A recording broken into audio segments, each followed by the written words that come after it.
Good evening, ladies and gentlemen. We're back again. We got Road Runners versus Yellow Jackets matchup. This is Coach Christopher Starkey again here with Don Tyler. How you doing, Don? I'm great today. How you doing, Coach? Good. Pleasure to be here with you. We got our final home game of the regular season. I know both boys and girls are planning on making a playoff run here. It looks like we're getting ready to do the national anthem. We got a great rendition ahead of us from the Fusion Band. I heard them practicing today, and it's going to be quite a treat, hopefully.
Incredible.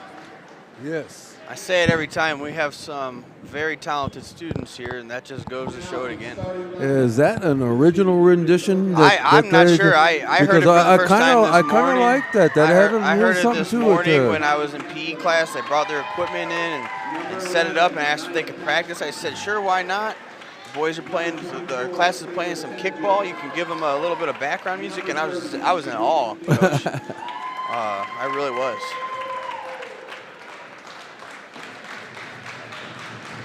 Now, together over to Road Runners, number 11, Sam Billy. Number 12, Abigail Ned. Number 23, Terry Ned. Number 45, Chandelaria Foot Racer. And number 50, Sarah Billy. All right, ready for some action. For the visiting Yellow Jackets tonight, looks like we have Megan Urbanski, number 3. Number 10, Leilani Hamblin. Number 11, Anaya Paxson. 24, Taylor. Oh, this is going to be a tough one, Coach. 24, Tenejeth. Taylor Tenejeth. Tenejeth. And number 30, Charisse Dazin.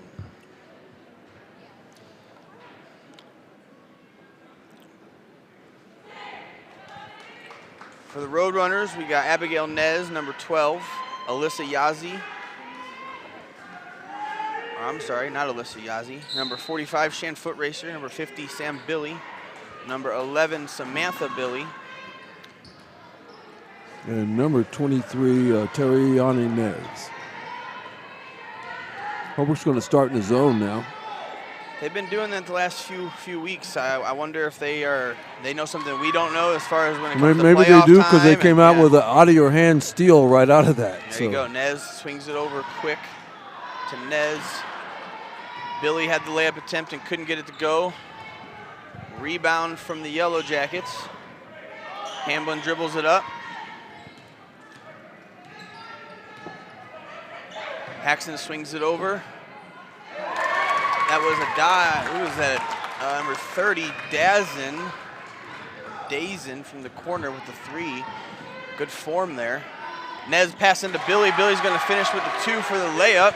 Fast-paced game right here on the first couple possessions. I hope it comes right back down and strikes. In that 2-3 zone. Foot Racers handle in the middle. Good job there getting the pass back out. Another 3 there. From Other number side. 30, yeah, same shooter, opposite end of the floor. Opposite side of the floor. Holbrook She's needs a to keep an eye spot on shooter. her. Tough pass there by Nez. Terriana couldn't keep it and bounces out, but Holbrook keeps possession. Good pass in there to Foot Racer. Foot Racer's going to draw the foul, and she's going to shoot 2. A little bit of a scramble there. Sam Billy came up with it, got it to Nez, who got it into Foot Racer, and Foot Racer was able to draw the foul, and she'll shoot 2. You just never know what to expect with these games. Sometimes they're slow paced, sometimes they're fast paced. Sometimes it takes them a little while to get started. Well, this one looks like it's taking them a little while to get started because I don't even know if we could call it a pace right now. Yeah, just a lot of scrambling around, right. It looks like, yeah. First one's good. Second one's no good. Rebound, Blue Ridge. Patience up the middle of the floor, trying to set up an offense. Wanted to get in the middle, wasn't there. Urbanski came up with it, tried to get to the corner again, and she did, but they bring it back out. The Blue Ridge Yellow Jackets have some size in there again. Well, the Holbrook with that 2-1-2 zone, I think she got away with the travel there. With that 2-1-2 zone, that's what you want to do. When their post Blue Ridge post came up high, everybody sat in her lap, so she couldn't get the ball. Good take there by Billy. She wasn't strong enough. Blue Ridge originally came up with it, but Billy's going to get it back. She's going to shoot the 3, and it's just off. Blue Ridge gets the rebound. A little quicker up the middle of the floor here, trying not to let the defense get set up, but they do anyway. Swing it to the right corner, back to the top of the key. Paxton does a nice job of handling the ball. She's being patient. So they're trying to work the ball in their post player. Hamlin got it back to Paxton. And it looks like that was Urbanski with the take, and she got it tipped out of bounds, so it's going to stay here with the Yellow Jackets. Inbounds here on the baseline. A little give and go action there, but the Yellow Jackets couldn't keep it. Good pass ahead to Billy.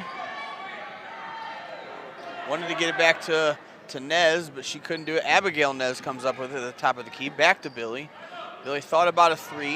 You can hear Coach Perkins calling out their offense. They're going to go high-low. Good shot there by Foot Racer. It's just short. Rebound by Billy. She can't get it to go. The other Billy, Sarah Billy, almost had it, but they're going to call it out on her. It's going to go the opposite direction in favor of the Yellow Jackets.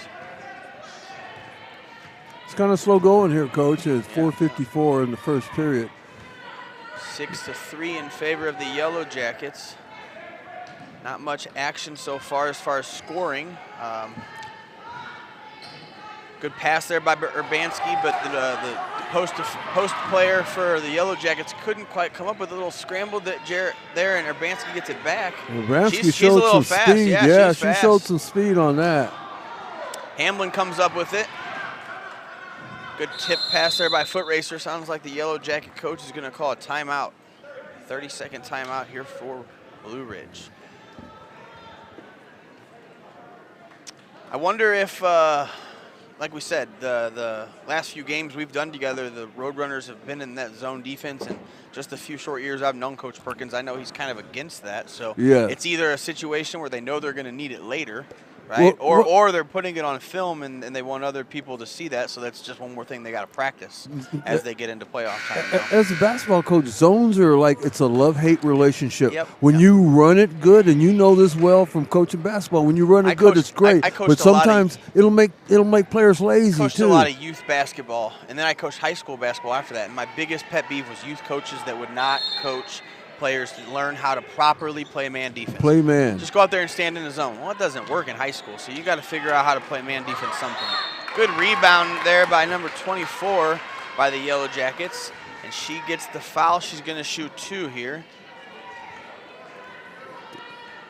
She's listed at 5'10", only a sophomore, averaging 5.4 points a game and just under 5 rebounds a game. So some good contribution there by number 24. We got some subs in for the Roadrunners as well as the Yellow Jackets. Number 40, Nicole Gompos, has subbed in. And she just missed the front end of that 2-shot foul. As well as number 3, Shondine Ben. And number 12 for the Yellow Jackets, Wool. She did miss the first one, but she got the second one there to make it 7-3. Nez has trouble coming up with the pass. 3's no good. Terry gets it on the rebound. Back to Terry in the corner. Terry with the 3, and it's good. Boom. She wanted that one. She called for it back. They gave it to her. She knocked it down. Good well, execution. The defense ran away from her. When you see the number on the back of their jersey, call for the ball back. Urbanski with the 3. It's a little long. Ben comes up with the rebound. Nice rebound there by Shondine Ben. Terriana Nez dribbles up the middle of the floor. Swings it out to Ben. Nice pass from Ben into, Gompos. It was into Foot Racer. Foot Racer got it tipped away. Gompos came up with it and finishes for the 2. I'm not sure they meant to do that, but it looked good. No, it's still an assist after the last person it came off of. Paxson swings it over to Another Wool. steal. Yeah, steal there by Ben. I think this is going to be Blue Ridge I ball. know Coach Perkins is really proud of the effort that Ben can give on the defense side of the ball. That's one of the ways she's earned herself some playing time this year. And you see it right there. It's just hard-nosed defense. Hard-nosed defense. Abby Nez is going to dribble it up the middle of the floor. She's taking her time, barking out some orders, waving some people around. Looks like she wants Ben to move up a little bit. Somebody's getting a layup swings it over to Nez. See, this Nez is 5 is calling corner, it. Coach. Yeah, here we go. Okay, back to Ben, back to Nez. A little screen action in the middle. Nice pass in. Beautiful pass from Nez. What did I tell you? Layup. Foot racer with the finish for 2. Somebody's getting a layup. Holbrook is now winning 10-7 with just under 3 minutes left in the game, or in the first period. Oh, I'm getting ahead of myself there. Great defense again there by Nez. Wool had to get rid of it. Urbanski gets it. Back to Wool, swings it over to Paxson. Paxson with a nice floater. It's a little long off the back of the rim. Rebound there. It was by Hinton. She shot it a little too hard off the backboard. Holbrook's going to come up with it. Terrianis gets it back to Nez. Back to her. Good 3 there. Happened again. The defense did ran it away, again. yeah. They ran away. And that was the same look, just opposite end of the floor. Back to Nez, back to Terriana. And she dropped it. Oh, high pass there from the Yellow Jackets out of bounds. And it's going to be Holbrook ball. Sam Billy and Sarah Billy are both subbing in. Looks like Abigail Nez and Shan Foot Racer are going to take a break. Terriana Nez is going to dribble it up the middle of the floor. Swings it to Sam Billy on the right wing. Skip pass over to Terriana. Can't quite come up with it, but she gets it back out to Billy. Trying to clear it out. Post. Good she traveled. job. Yeah, they got what they wanted, but Nez got a little ahead of herself and traveled there, so they're going to call it on her, and it's going to go back with the Yellow Jackets. I'd go back to that if I was them. I would too, because I think that'll be there again, and it's going to be there again, opposite side of the floor. Yep. Paxson dribbles up, swings it over to Wool. I hope that is Wool. I hope I haven't been saying it wrong because they have 2 12s listed here for the Yellow Jackets, but that's the first one listed here, so that's the one I'll go with. Good patience there by Shot. Billy. Skips out to Nez for another 3. Drop. She's on fire. That's Drop. 3 in a row for Terriana Nez. Nice job. Looks like After we got the a shot, we have foul after the shot. Number 40, Nicole 50, Gompos. 40, 50. 40, it looks like. So let's go they put on the board. It is number 40. 40, Nicole Gompos. That's her second. Yeah, it's 2 on her. Paxson dribbles up. Swings it to Wool. Good entry pass in there to Paxson. Paxson to Urbanski. Urbanski couldn't finish. Oh, man, that was a tough rebound by Dazen. She couldn't get the finish. Holbrook ball. Up to Billy. Trailer. Skip pass to Sam, a little out of control, and it goes out of bounds. 52 seconds left here in the first period. Holbrook is open to 16-7 lead.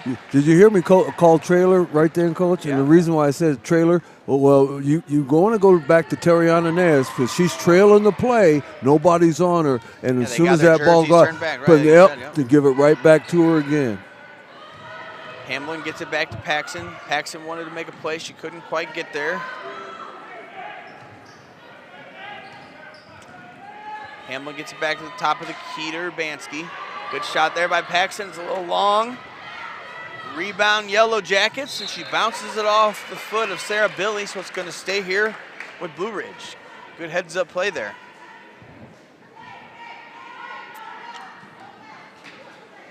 Inbound by the Yellow Jackets. Good pass into number 10, Hamlin. Hamlin gets it taken. White. Looks like it's going to stay here with the Yellow Jackets. They're going to call it out on the Roadrunners.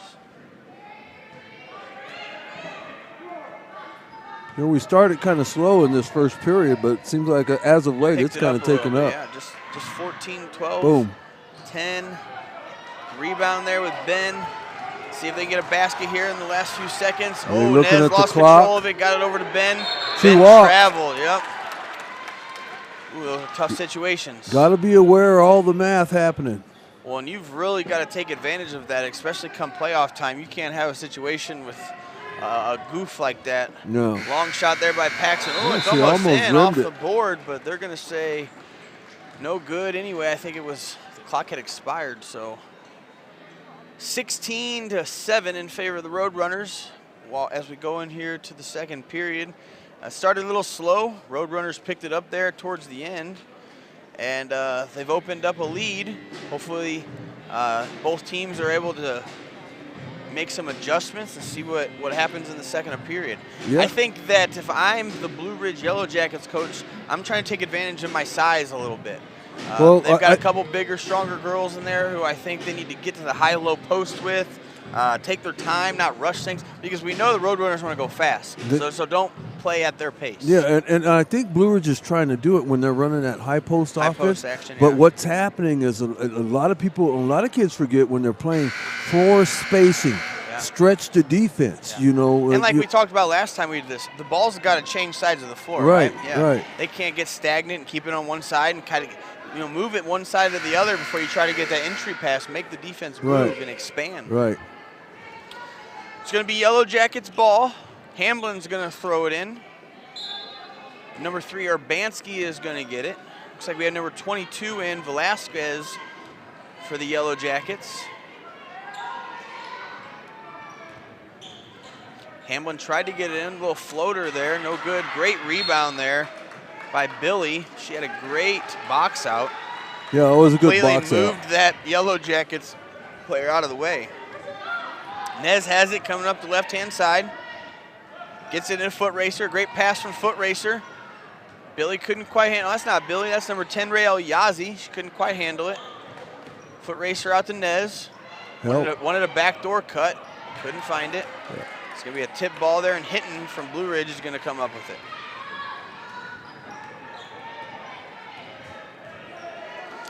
Urbanski wanted to get it in, but it was tipped by Billy. I thought that was going to become a turnover there. Good pass from Hamlin into the high post. It might have been a carry. You notice how Blue Ridge has changed their spacing at the top of the key now. Good entry pass. Hinton couldn't finish. Abby Nez comes up with it up the middle of the floor. She's scanning. Finds something she likes in foot racer. Nice move there by foot racer off the front of the rim. Nice. It's going to stay in possession Blocked. of the Roadrunners. Yazzie got it tipped. Nez dribbles back out to set something up, swings it to Billy. Crossover move by Billy. Billy gets it back to the top of the key. In the corner for Billy. Good little entry pass in to Terriana. She's going to get it tipped away. It's going to stay on the baseline for the Roadrunners. They came back to that again. That was that little clear out action. Yeah, a little clear out thing. The Opposite side of the floor, see? The Yellow Jackets were able to tip that pass away. And well, that's good. That means they learned from seeing it the first time. Billy gets the entry pass. Boom. Back to Nez for the three, and it's just long. Rael Yazzie with the rebound. Nez wide open. She decides to take it, and it's no good. I believe Terriana Nez tipped that out. They are going to call that out on the Roadrunners. It's going to go Yellow Jacket ball. You know, if I'm the Blue Ridge coach, I'm starting to get a little bit concerned at how many open three-point shot looks the Roadrunners are getting. Good point, yeah. Velasquez gets it. Steal there by Sam Billy. She's going to take it all the way. She can't finish for two. Nez gets the rebound, and she's going to shoot two on the free throw line after getting fouled on the second chance opportunity. Great steal there by Sam Billy. She couldn't finish it, but her teammate there followed her up and helped her out. See if she can take advantage of this. First one is no good for Abby Nez. A little bit more height on that shot.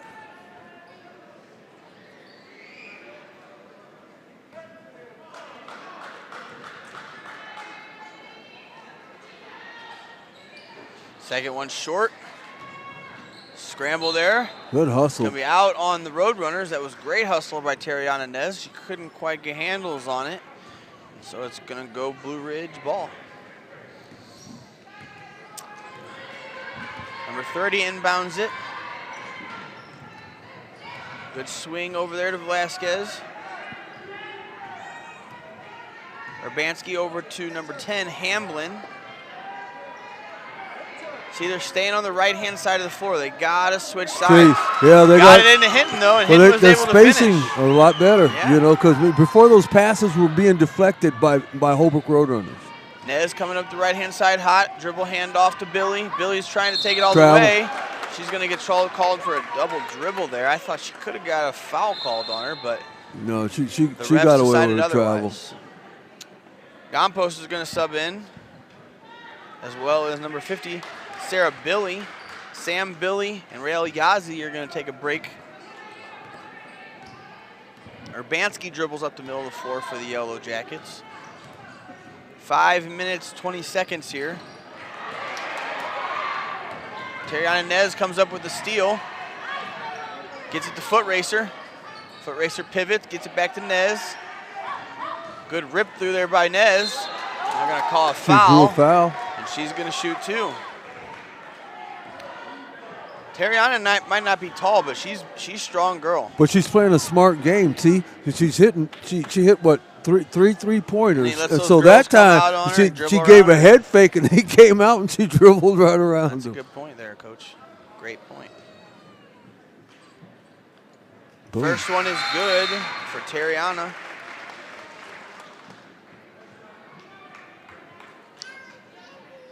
.508 here in the second period.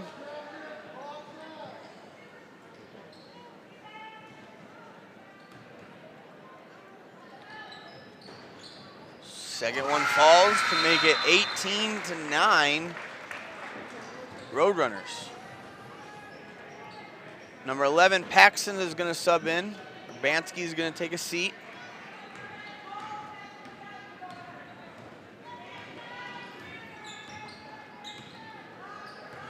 Over to Velasquez. She wanted to shoot a three, and good job there by Nez closing out on her.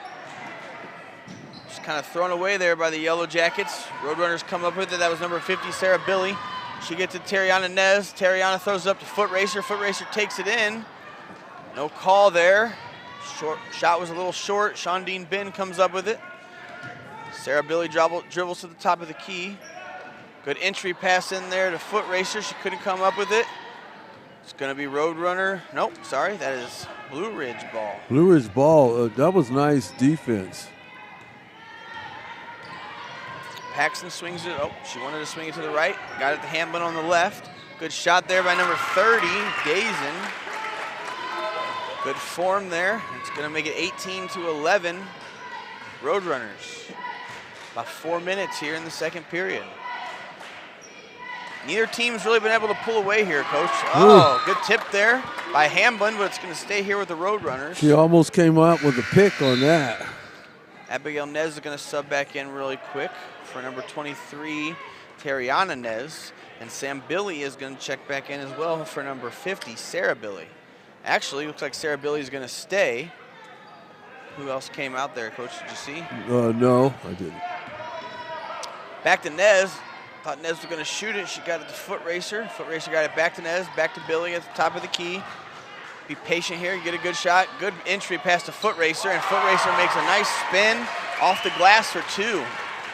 They knew what they wanted and they got it. They were looking for 2 shots. They were looking for the shot in the corner or the layup.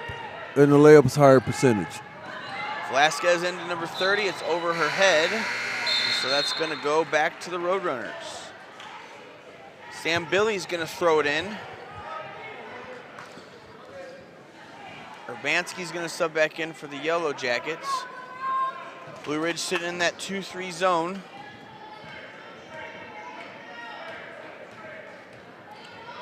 Nez throws it over to Billy. Skip past to Nez.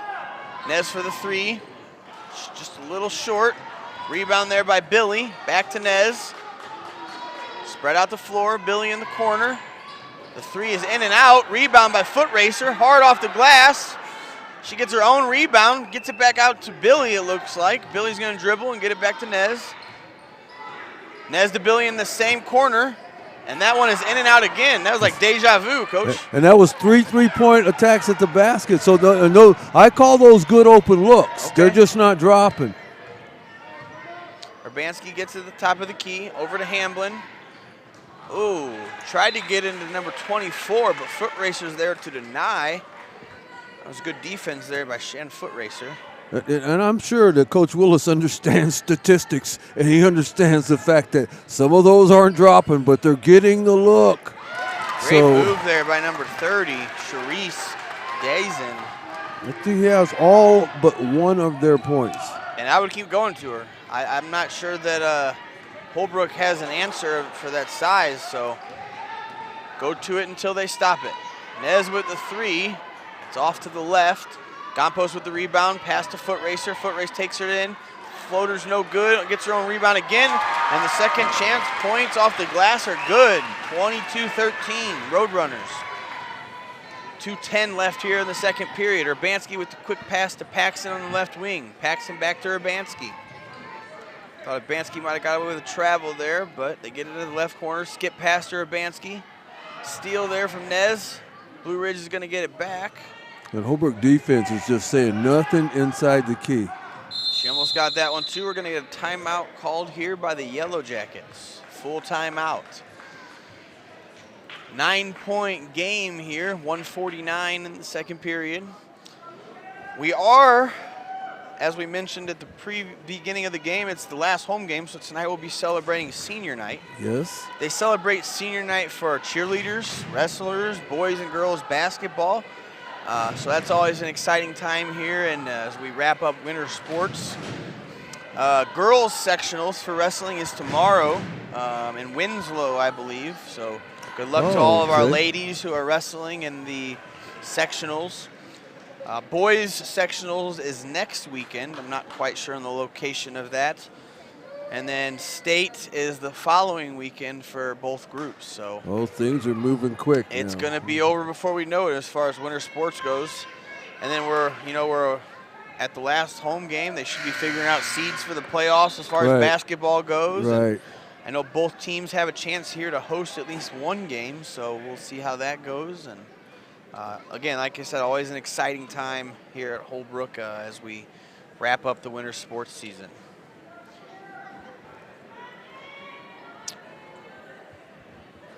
Looks like we got some confusion here. The refs are talking to Coach Perkins. There might have been a technical or foul? something called. Illegal substitution? Illegal substitution, or somebody went somewhere they couldn't have. Let's see here. Nonetheless, looks like Paxson is going to shoot the free throw. think it is important to note Paxton is just a freshman. She's been quite a player here tonight. Oh, She yes. averages 9.2 points a game for them. So if I'm Coach Willis for the Yellow Jackets, the future is bright. Yeah. And I think that she's going to be somebody who I try to build my program around as the future tries to evolve. First one's no good.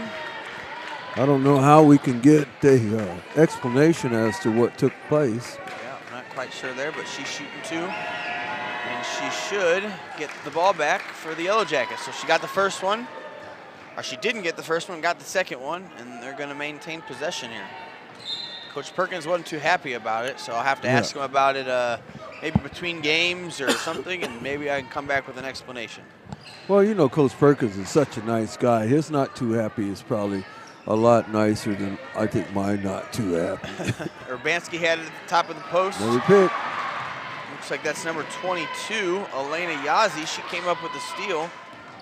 Actually, I don't think that's Elena Yazzie. I think that is, Elena Yazzie is one of my students, and that is not Elena, so I'm going to have to find out who that is. It might be Kim Billy. I could be wrong. But she is in the game nonetheless. She came away with a steal there for the Roadrunners. Sam Billy gets it to Gompos. Hand off to Yazzie. Yazzie with left-hand dribble, floater. No good, just a little hard. Sarah Billy's going to come up with the rebound. Sam Billy comes and helps her out. Good crossover move there by Sam Billy. Good dribble. Whoa! Holy moly, Coach. Wow! Holy Whoa. moly. The crossover, the spin, and the scoop layup. Spins around on the rim for a second and just That's falls in. That's called a scoop prayer. Holy moly. She shot that from her hip. What a play there. And she was horizontal in the air. She was horizontal. Great shot there, but she can't capitalize on the and one opportunity. Paxton with the three. It's just a little short. Sarah Billy comes up with the rebound. Yazzie hands it off to Sam Billy. 27 seconds here. Great pass in there to Sarah. She can't quite finish. She rushed her shot. Yeah. It's going to stay here. The Roadrunners under the basket on the baseline. Going to get a quick sub in there for the Yellow Jackets. That's number 40, Jordan Hinton.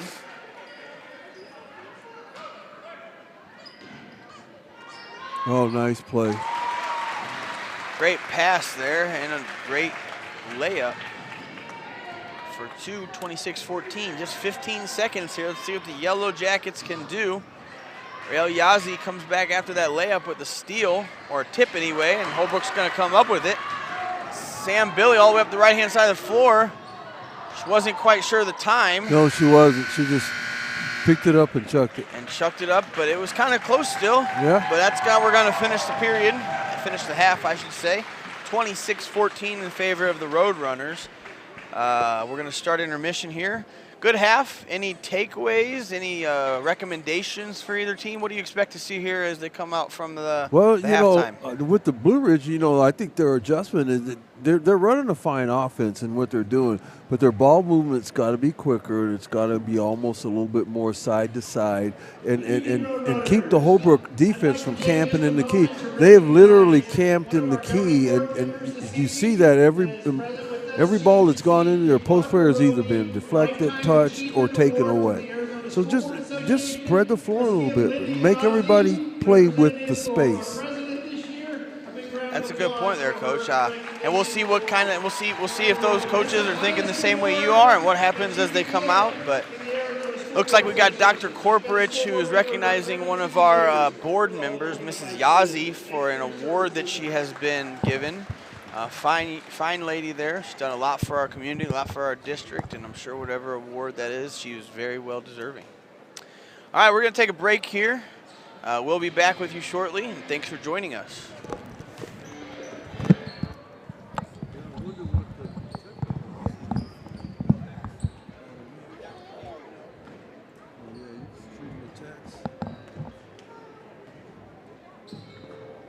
Do they sell hot dogs in the concession stand? No? Oh, okay. Quesadillas. Pork quesadilla. Oh.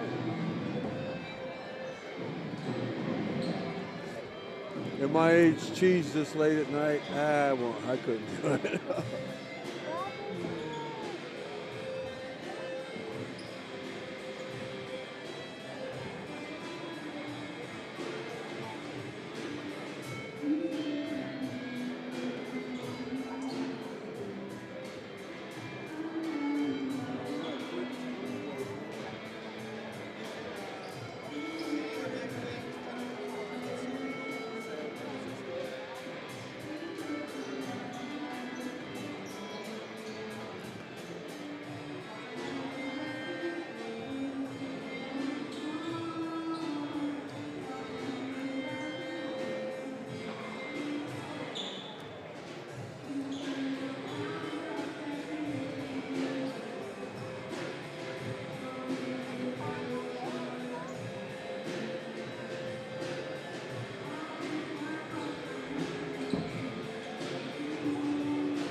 For the second half. Thanks again for joining us. 30 seconds left here on the intermission clock. 26-14 in favor of the Roadrunners. See what kind of adjustments were made. It's always fun as the coach in me likes to think about the things they talked about at halftime and envision what I would say and then those types of things. So it's always exciting to come back out and see what kind of things they talked about and what kind of adjustments were made for both teams and, and how those things pan out as the rest of the game goes. Yeah, and see if we can tell where the adjustments were. Exactly. Nez is going to throw it into Billy, and she's going to get it into Abby Nez. Skip pass over the top to Abby. Abby's going to come down with it, but she can't finish. Terriani gets it, almost runs into Abby. Back out to Abby on the wing. We're going to set up a little bit of offense here. Good dribble movement there by Abby. Good entry pass to Terriana. Terriana takes it up, and she's fouled. She'll shoot two. Foul.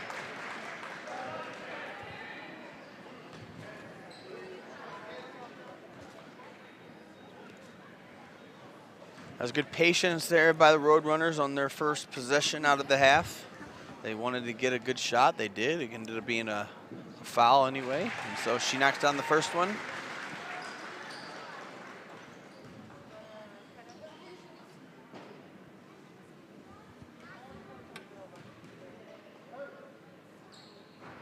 Ooh. Second one's in and out. Paxson dribbles up quickly.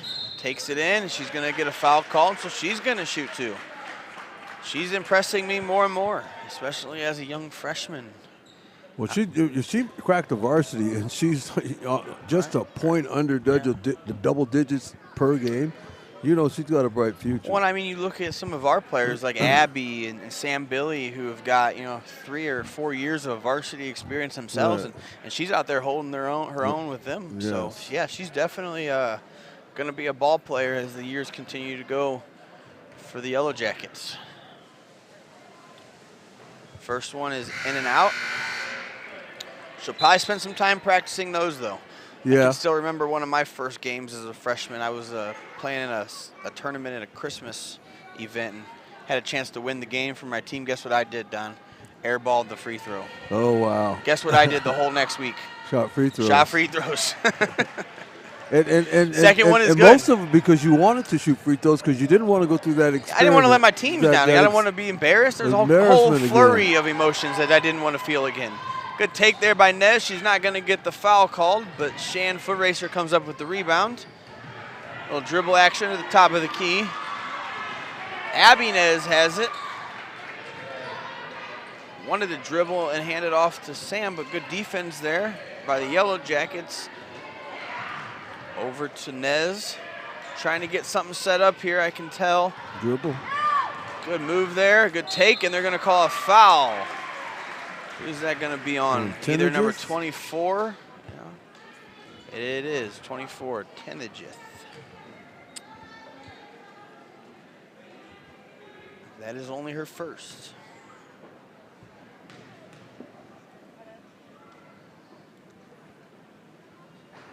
First one hits the top of or front of the rim and kind of rolls in.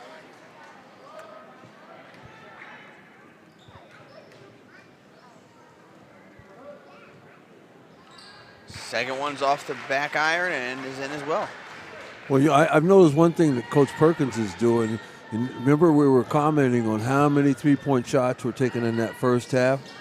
He's kind of went away from that. Yeah, he's kind of gone away from it. Let's get the ball inside. There's some high percentage stuff. Draw some fouls, And they're going to call a foul there on the Roadrunners. Looks like number 50, Sarah Billy.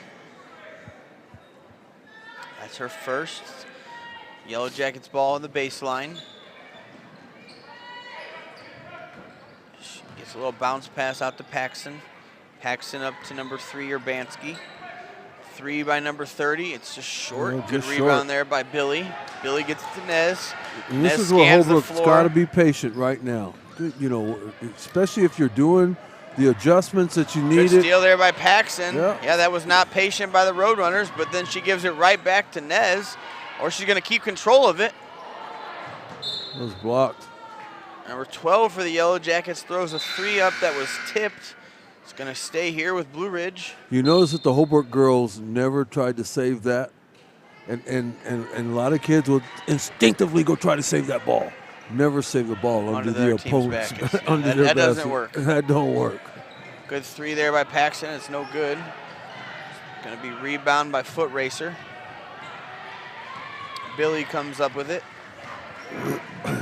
One thing the Yellow Jackets have done, I'm not sure if I would consider it a positive or a negative for them, but they're switching up their defenses. Yeah. They go from zone to man. Yeah, and they came out with a full press there. 3-quarter press. She walked first. That could be both a positive and a negative, right? Yeah, You're either, we're talking consistency, or, you know, it just depends what kind of team you're playing right now. And based on the score, 29-15 lead for the Roadrunners, I would say that's working in favor of Holbrook right now. Yes. So maybe the Yellow Jackets just need to figure out one of those defenses that they think is going to work best and stick in it. Or the Yellow Jackets, I'm sorry.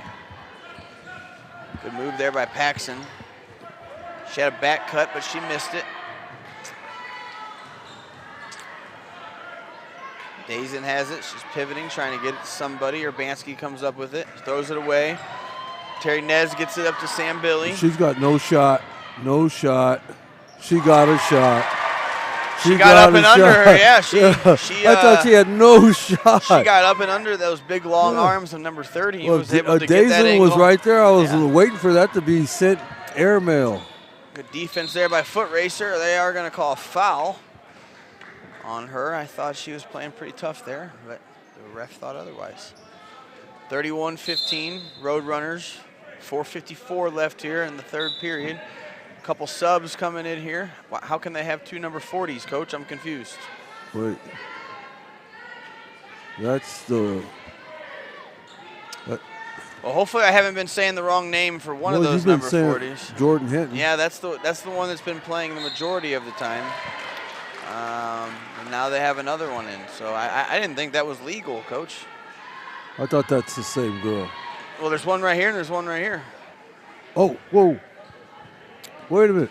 I just noticed that. Yeah, they've got 2 on the floor at the same time. So I can't tell you the other girl's name. Yeah, I see what you're saying. But I was under the impression you couldn't do that. So see, because when you said 40, I knew what that 40 looked like. Yeah, I didn't that's see Jordan this 40 Hinton, in who front of I've us. been saying. But Well, now that I look at know. it, Coach, honestly, she doesn't look 5'6". And they've got her listed as 5'6" on the roster. So we could be pronouncing that wrong, or obviously not pronouncing it wrong, just misled. Our apologies, but this is the roster we have off Max Prep, so this is what we go off. It still doesn't explain the fact that there are 2 number 40s on the floor. I wonder if this is me just being trying to be a problem solver. Number 32 for the Yellow Jackets, who's listed at 5'10" and a freshman. She's averaging 9.7s a game. Yes. She's actually Ramona Gregg. She looks closer to 5'10", if you ask me, number 40 out there. So maybe she just forgot her jersey tonight and they had to find a different one for her. So my apologies if I'm messing that up, but just noticed that because that was the first time the second I mean, 40 had what do you do? I mean, do you get like a good 3 bucket there by Foot Racer. Great pass out of the dribble penetration, and she's able to knock it down to extend the lead to 34-17. Is there an exemption you can file that you can have 2? I've never heard of that. Yeah, that's good. Good question, Coach. It was a good move there by Dazen. She couldn't quite finish it, and Roadrunners are going to come up with it. If I was them, I'd start taking my time about now. Yeah. Make that clock run all your offense. Yes. Go all 5 options. Use this as a glorified practice. All hit every 5th option. Look for your shot. Good dribble moves there. Thought Nez might have got away with a carry. I think she did, Coach. I was getting ready to say the same thing. Billy picks up her dribble, gets it back to Nez. Nez wanted to get it into Billy, but she couldn't. Gets it to the other Billy, and Billy's going to finish for 2. And that was exactly what we were just talking about. Right. They used that 20-30 seconds right there to get a great look. Back cut was there, finish, layup, good. The ball changed hands 4 times there. See, great execution they're trying to just run through the stuff. 36-17, 3:14 here in the third period. And the Roadrunners have taken control, I might say. The Yellow Jackets need to make an adjustment and make it quick. We came into the game with the Roadrunners ranked number 6 in the latest AIA rankings, while the Yellow Jackets are number 24. So there's quite a difference there, but as we've learned the last few weeks, those rankings mean nothing. They really mean nothing. I mean, they're not doing it. For what I understand, they're not doing what we used to have, what's called a regional tournament. They don't do those anymore. They do not. I actually talked to Coach Perkins about that today. 1A, 2A has regional tournaments to get into the postseason, but 3A no longer does that. It's strictly based off power points. Region winners get automatic bids, so whoever wins your region will get an automatic bid into the playoffs, but they do not do those region tournaments anymore. Yeah, I've been around a long time. I've seen them go both ways on that, you know. So Urbanski coming up the middle. change. She wants to get it in. She can't. A little give and go action. Urbanski dribbles back out. 3 there. Long 3. Follows. Got their own rebound. They're going to call a block. It looks like it's on the floor, so it's going to go underneath on the baseline for the Yellow Jackets.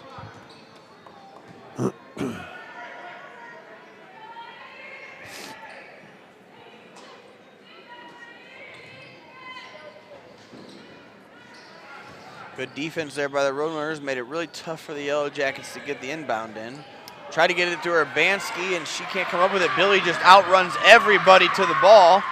Bounce pass to Nez, and Nez is going to finish. What a play there by Sam Billy to just outrun the Yellow Jacket players, pick up the ball, spin move, bounce pass to Nez, and a great finish by Terry Nez.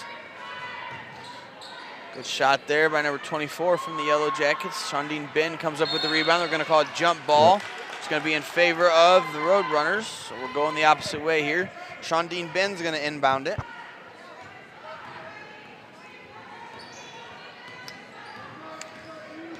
Sam Billy kicks it over to Nez on the left wing. Foot racer comes to the ball screen. Little pick and roll action. Oh, somebody Can't get the remembered pass. the play. Urbanski got the steal. Kicks up Dazen just kind of throws it ahead. Paxton She stepped tried on to the get there. inline. She couldn't without stepping on the baseline, so it's going to go the other way for the Roadrunners. Got a bunch of subs coming in. Looks like we've got number 40, Gompos. Number 10, Rael Yazi. Number 22, we still don't have a name on her.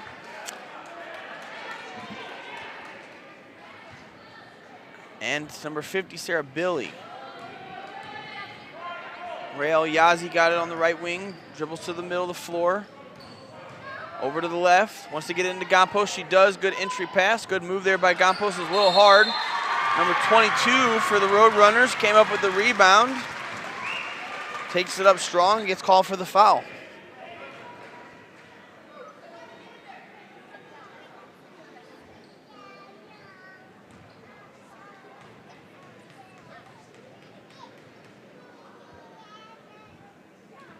First one's off the back iron.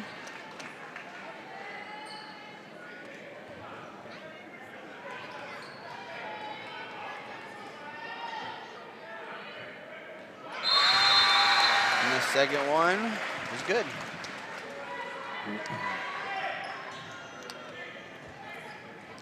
Holbrook's going to bring the press now. Interesting move there by Coach Perkins. But like we said, practice everything, right? Yeah, well, see, he brought a lot of fresh people in. So with this fresher group and a younger group, you're going to want them to run your entire repertoire. You want to run them and go because you want to see them. Can you handle running the press yourself? You know. It's Rustin, number 21, in for the Yellow Jackets, Right. who got that inbounds pass and got it ahead to her teammate. It's going to stay here with the Yellow Jackets after it went off on a Holbrook player. Skipped it out to Hamlin. Paxton comes up with it. Right. They're going to call that out on the Yellow Jackets. It's Holbrook ball. 39-17, 1:33 left here, third period. Abby Nez directing traffic at the top of the key. Gets it over to 22 on the left wing for the three. And it was short. It was a little short, but yeah, it was a straight shot. Yeah, it looked true. I've always said that good shooters don't ever miss right or left. It's always longer, short. Yep. Good finish, or good take there by 22. It was just a little short. Kick it out to Nez. Nez thought about it. She walked. Back to Nez. Nez for the 3. It's long. Coach Perkins is giving Abby a little critique down there, telling her she needs to get a little more arch on that shot, and he took the words right out of my mouth. I was getting ready to say the same thing. Yeah, it was kind of flat. It was flat. Form looked good, but the trajectory of the shot just a little flat there. Blue Ridge able to get it in, but Nicole Gompos makes a good play there to deflect the pass out of bounds. It's going to stay with the Yellow Jackets.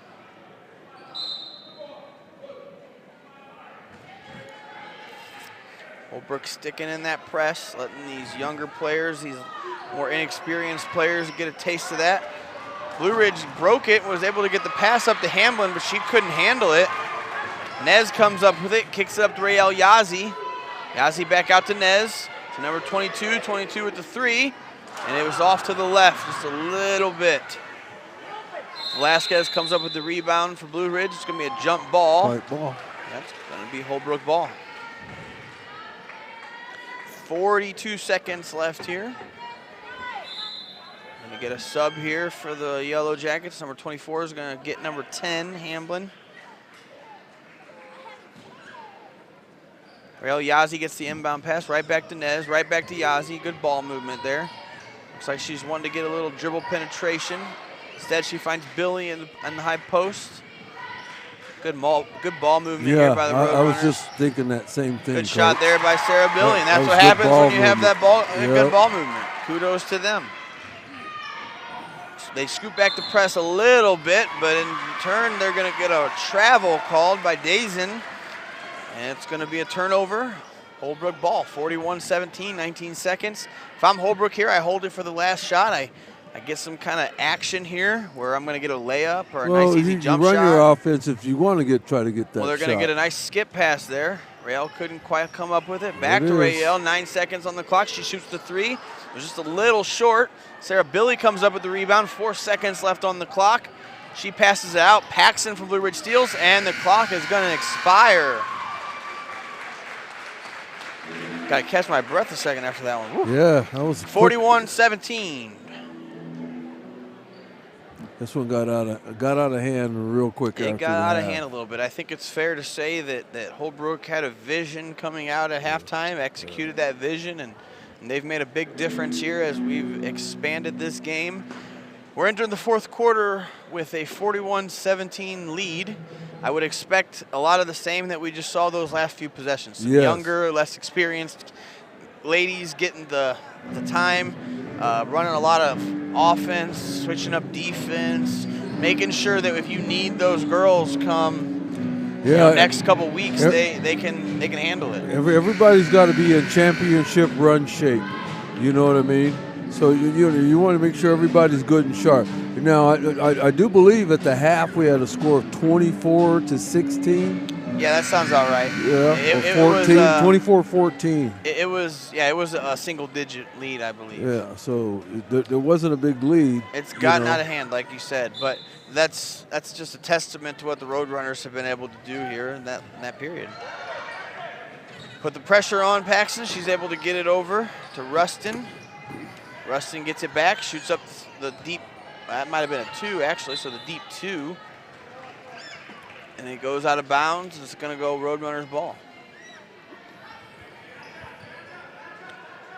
Rael Yazi's going to pass it into Abby Nez. Nez gets it back to Yazi. Looks like Yazi's going to run the ball handling role right now. Try to get it to Nez. Number 10, Hamblin, does a good job of stealing it for the Yellow Jackets. Yeah, she just undercut that and just jumped in the passing lane. Paxson swings back over to Hamblin on the left wing. Tenejith gets it. Paxson gets the good bounce pass there from Paxson to Tenejith. And Tenejith is going to get the 2. We may be looking at a change in at least 4 Holbrook players because I think they're out there doing not what Coach Perkins wants them to do. And so after this bucket, we'll see a timeout. There we go. There you were predicting the future, Coach. Yeah. Looked like he is waiting.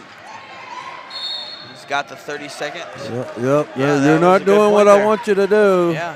That's never a good recipe. You know, I don't know how old your baby is, Coach, but when you get them at a certain age, it's almost like you can look at. I just looked at the kids, and it's almost like looking at a 4-year-old, a toddler. You're like, you're getting ready to do something to be in trouble. I don't know what it is, but it's happening, and that's why Coach Perkins called that timeout. He was looking at him. I like it. He crossed his arms, you know, and then they get the steal and the open layup, and next thing It's you like know, one of those things you timeout. know they're disappointed without even saying anything. Yep. I used to hate when my coaches gave me that look. So you see that the lineup changed. Yeah, so we got Abby Nez in, Shondine Ben, Shand Foot Racer, Tariana Nez, and Sam Billy.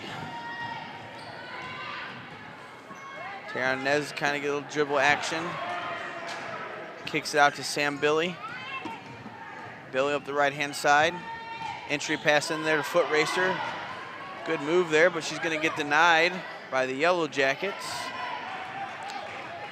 Paxton gets it over to Tenegith. Back to Paxton. The Yellow Jackets need to work on their spacing here a little bit. Yeah, you see what I'm talking about. Yeah, everybody, one person can almost guard 2 Blue Ridge players.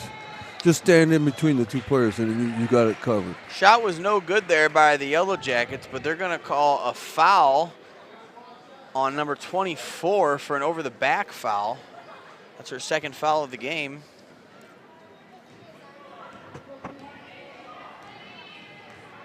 Sam Billy up the middle. Swings it over to Nez. Nez was thinking about getting in the middle, but they're going to call an illegal screen there. 45 foot racer. Yeah, on Shan Foot Racer. I didn't see it there, so I can't tell you exactly what she did. Yeah, she moved to cut the defender off. The screen, you got to be set. Both feet have to be set. You can't lean into it. No. Yeah. And you can't screen them when they're on the move either. Just under 6 minutes here, 20-point lead in favor of the Roadrunners. Paxton dribbles up the left-hand side, gets it out to Tenegith.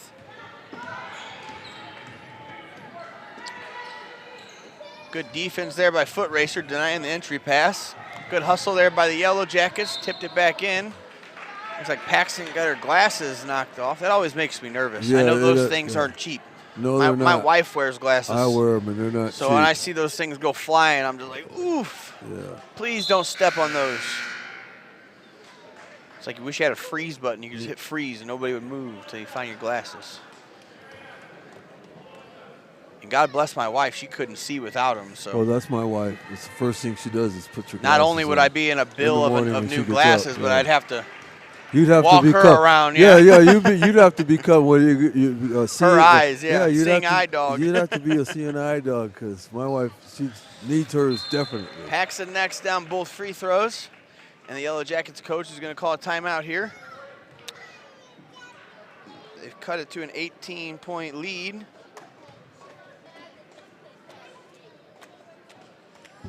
We're at a point here where every foul now for the Yellow Jackets, or anytime the Roadrunners foul, the Yellow Jackets are going to shoot.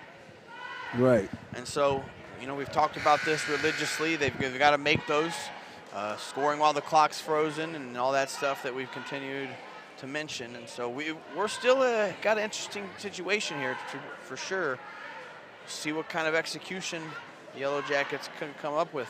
Looks like they're going to bring a press here. Little 2-2-1 look. See what the Roadrunners can do. They get it in Inez. Yep, press breaker. Swings it out to Sam Billy. Sam's going to dribble. Got to give it up. She turned her back on the defense. They're going to lose 10-second count. Steal there. Oh, yeah, they're going to get a 10-second count there. Good job there by the Yellow Jackets. You cannot be pressed with a dribble, especially a zone press. Well, she made a horizontal pass, and when you're breaking a press, horizontal passes don't help you. They got to be linear up the floor. You want to hit the middle because once you get the ball in the middle of the floor, you're in the middle of the heart of the defense anyway. Paxton gets it over. And it's going to be stolen there by Nez. Tried to get it to Urbanski. Still bringing the pressure. Ben gets it to Billy. Crossover there, move there by Billy. She's so quick, it's almost hard to keep up with her. Nez gets it. Over to Ben. Ben back to Nez. Nez with the 2. No good. Oh, she rushed that. Tenajith got the rebound. It's going to be a little scramble drill here. She still got it. Urbanski has it. Gets it to Paxson. Paxson has it at the top of the key. Tries to dribble by Nez, and she does. Floater is off the rim. That was a good take there by Paxson. You're right, Coach. That young lady has pretty good game. She's going to be a player. I'm excited to see what she evolves into over the next few years.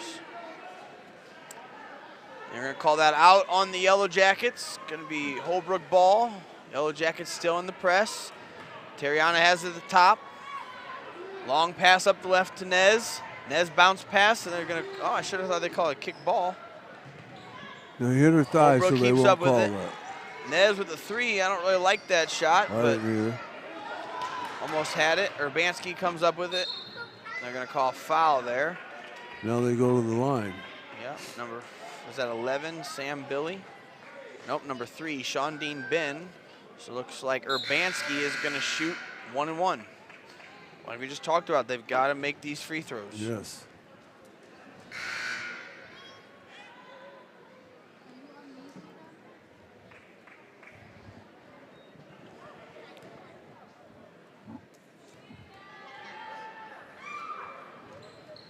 No good on the and 1 or the 1 and 1 first in.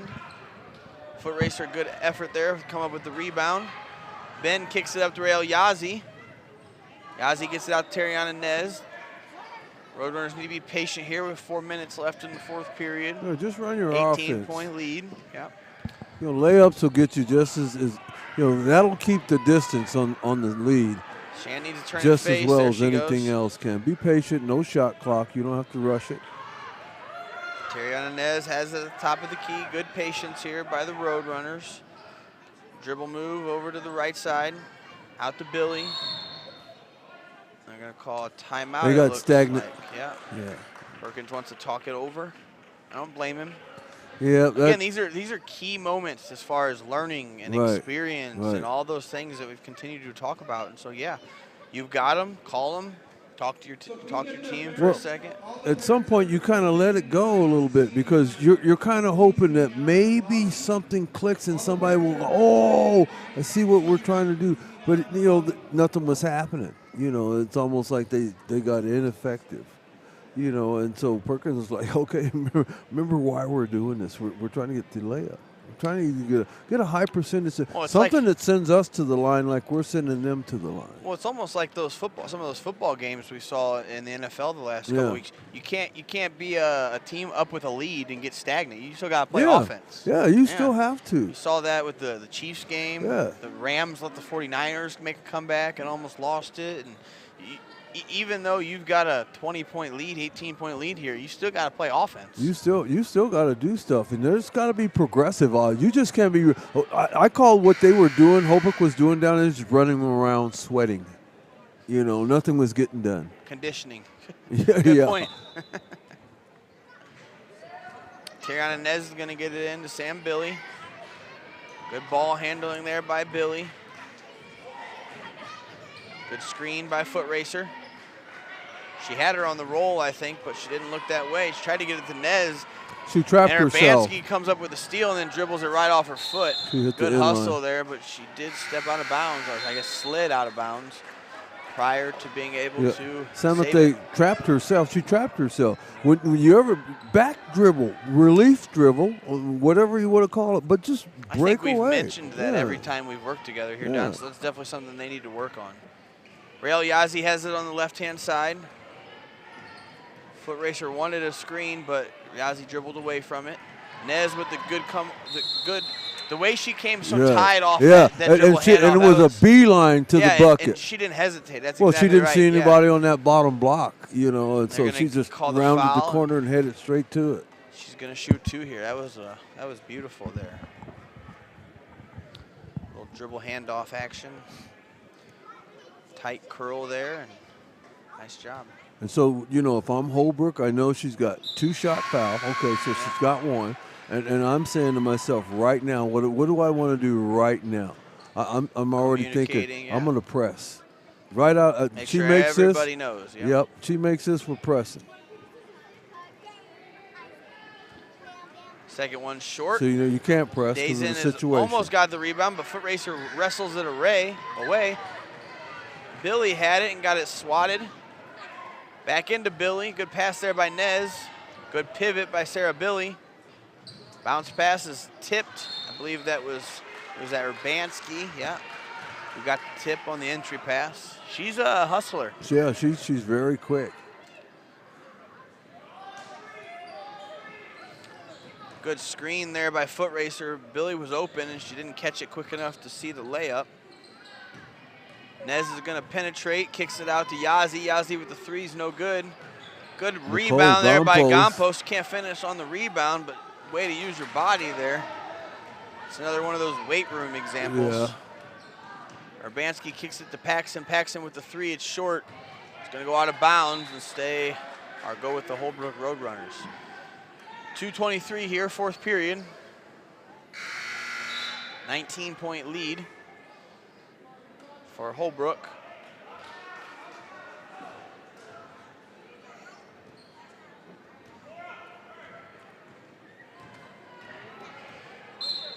Nez dribbles it up and gets fouled. Yeah.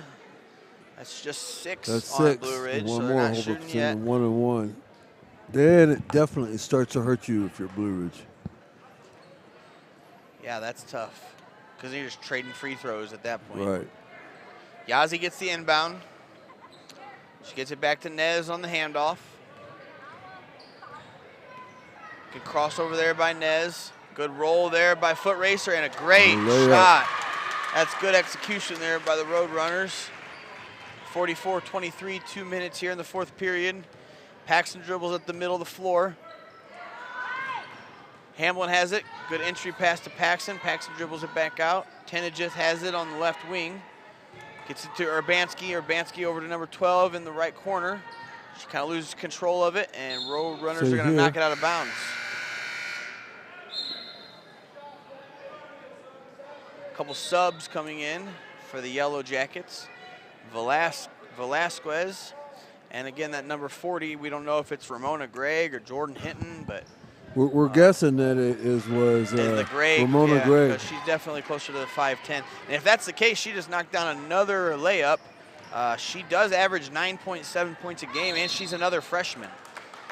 So if that is the case, two freshmen averaging close to 10 points a game, both have had an impact in this game. Big future coming. Yeah, big pieces post to player build and a off guard. You know what? You could do a lot of damage with a good post As player. a coach, and a good you don't guard. ask for much more, yeah. No. Tenejith has it, dribbles to the top, gets it out to Velasquez.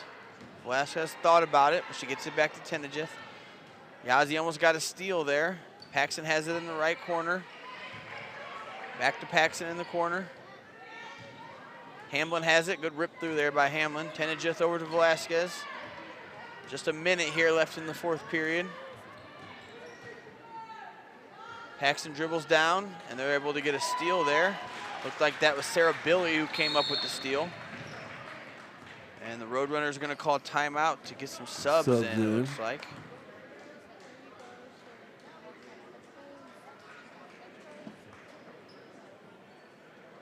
Is he trying to get his seniors in here, maybe? Let them play these last 48 seconds?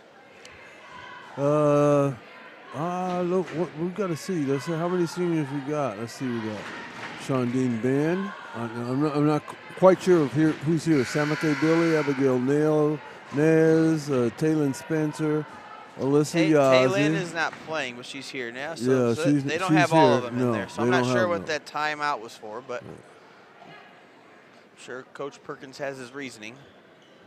I believe it's getting ready to get super crowded in here, Coach. Okay. I think those are the senior parents, Don. Oh, they called that's all the senior the assembly. parents out. Yeah, Okay. They're going to assemble out there before they recognize them here in the gym at the intermission between the two games. 35 seconds here on the clock.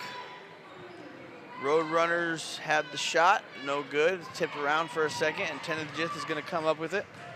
She gets it to Paxson, 25 seconds here. Good take there by Paxton, a little soft on the layup. Nez comes up with the rebound, I'm sorry, it was Billy, but then she got it tipped away, and then Nez was going to steal it. No, she doesn't need this shot. Yeah, they're going to hold it, let this clock run down here. Kudos to the Roadrunners. Always nice to get a win on your senior night. Hopefully this is not the last home game for them. They'll be able to play a home playoff game. I know that's their plan at least, so we'll see where the cards fall.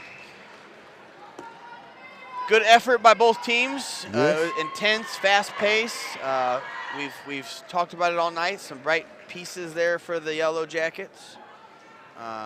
Nice job by those two young ladies. Tenegis, number 24, she's another one of those key players, and she's also a sophomore. So you got a couple freshmen and a sophomore for the Yellow Jackets who are, I'd say, underclassmen heavy. Well, you know, they're pretty young if you look at it that way. And those two young players, you say they're probably in their top 3 in scoring. So, you know, there's a great future for them. I would agree. Well, we're going to take a break here. We're going to enjoy our senior night festivities. I know I have a couple seniors that are getting recognized tonight who are in my class, so I want to be knowledgeable of that. And we will be back with the boys tip-off here in about 15 minutes.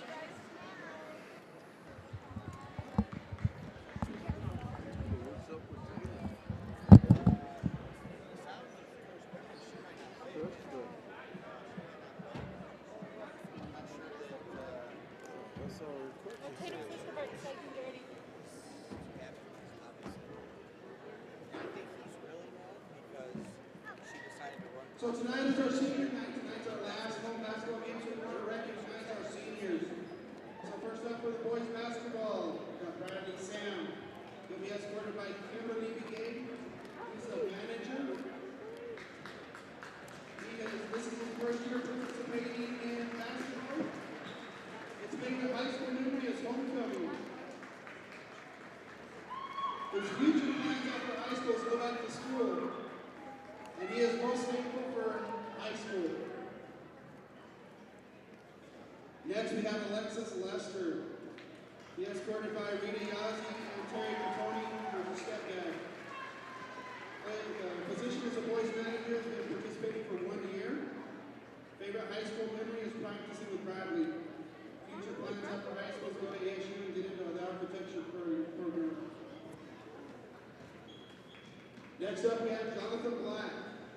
He is escorted by Ronnie Black, a guard, who played for 3 years. His favorite high school memory is all high school memories. His future plans after high school is still exciting. And what he's most thankful for is the Holbrook High School. Next up, we got Cordiac Dodd. Let's get back Michelle Williams, power forward. He's played for 2 years. Favorite high school memory is getting his work done. Future plans after high school is to continue cross country. Next up, we have Caden Tom. He'll be escorted by Donnell Tom and Madonna Tom. He's a senior that has participated for 4 years, and his favorite high school memory is homecoming week. His future plans after high school is to go to college, and he is most thankful for his mom and dad and all the coaches who are always pushing him. Next up, we have Nick Begay. He is escorted by Harriet Begay. He's a senior that has played for 4 years. His favorite high school memory is beating Winslow his sophomore year. His future plans after high school is to go to college and continue his education. And he's most thankful for his family, coaches, and his teammates.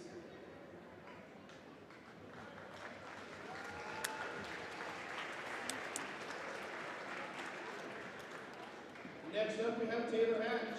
She'll be escorted by Misty Tyson Hatch. She's a lead guitar fusion who's been there for 4 years. Her favorite high school memory is the St. John's trips. Her future plans after high school is to get a degree at NAU for environmental engineering. She is thankful for her family and friends' support.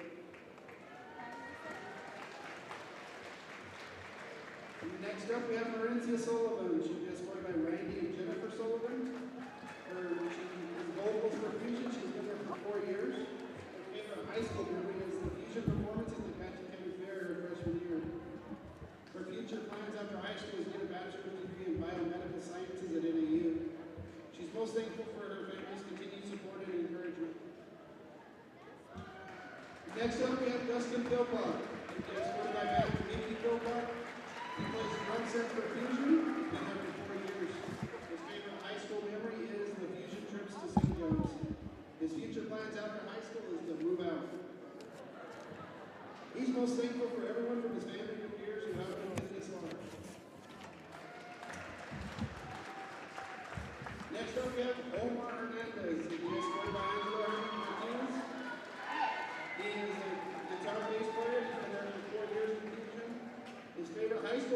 watching Dustin eat a funnel cake and then going on the bear ride. His future plans after high school is to work in healthcare. He's most thankful for the beautiful life that he was given. Next up, we have Colton Willie. He has voted by Shanita Willie and Diane Igazi. He's been in position for 1 year. His favorite high school memory would be when he was traveling and performing with Fusion. He's most thankful for his family support.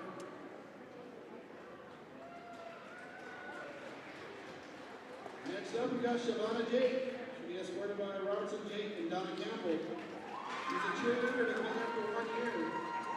Her favorite high school memory is going to Catalina Island with the UBMS program and canoeing out into the ocean with her friends.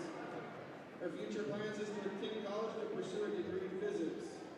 She's most thankful for her dad, Miss Campbell, and her cat.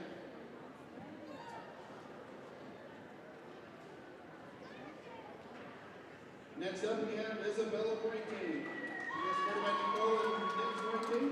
She is a wrestler. She also sings in Fusion. She's participated for 1 year. Her favorite high school memory is going to Disneyland with the choir. Her future plans after high school is to go to U of A to major in biology and to go to dental school.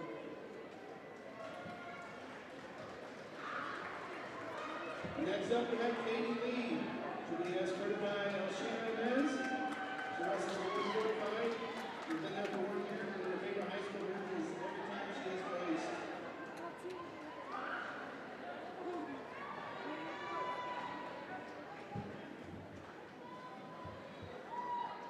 Next up, we have Ashley Spears. She'll be escorted by Andrea Tomlin. She's the girls varsity. They've been there for 1 year. Her favorite high school memory is every memory made during the wrestling season. Her future plans after high school is to attend NEU for biomedical studies. Next up, we have Elena Martinez. She'll be escorted by her parents, Sarah and Victor Claus. She is the manager. Been there for 1 year. Her favorite high school memory is being on the girls' varsity soccer team all 4 years and scoring her first PK goal this year. Her future plans after high school is to attend EAC and then transfer to ASU and earn a degree in education. Next up, we have Malachi Johnson. He's escorted by Dustin and Beverly Williams. He wrestled the 175 weight class and been there for 4 years. His favorite high school memory is winning his first game of senior year with a blowout against Winter Rock in football. His future plans after high school is to go into law enforcement, and he is thankful for all of the teachers that helped him along the ways. Next up, we have Zoe Daniels. She is escorted by Melissa Daniels.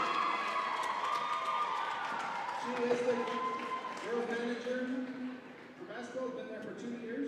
Her favorite high school memory is being crowned the homecoming queen. Her future plans is to make a difference in people's lives. She is also thankful for her parents and everything they do for her and for the girls and becoming close with them. And next up, we have Shailene Boney. She is escorted by Markiana Perry, and she's a manager. And her favorite high school memory is when she got the position as the defensive specialist during her volleyball season. Her future plans after high school is to go to Fort Lewis College. And she's thankful for her mom for always supporting whatever she chooses to do. Next up, we have Connie Sebai. She is escorted by Patrick Sebai and Tisha Sage. She's a shooting guard, been there for 2 years. Her favorite high school memory is transferring to the Hobart High School with Wheatland Girls team and Coach Perkins. Her future plans is to go to college at the community college. She's thankful for her family for supporting her, believing in her, and along with all of her coaches. Next up, we have Shondine Ben. She is escorted by Terry Attica and Jamie Attica. She is a guard, been there with the team for 4 years. Her favorite high school memory is creating memories every time we travel or even at practice, also going out to eat with the team. Her future plans is she's unsure right now, but she wants to join the military and go to school for early childhood or engineering. She is thankful for everyone she got to know during her sports and even in school. And thank you for the teachers and coaches. Next up, we have Alyssa Yazzie. She'll be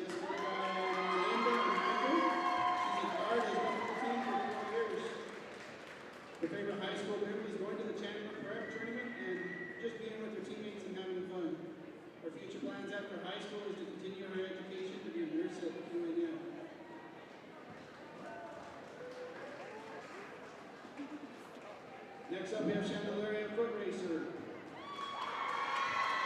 is supported by Shawnee Ben. She's a forward. She's been with the team for 4 years.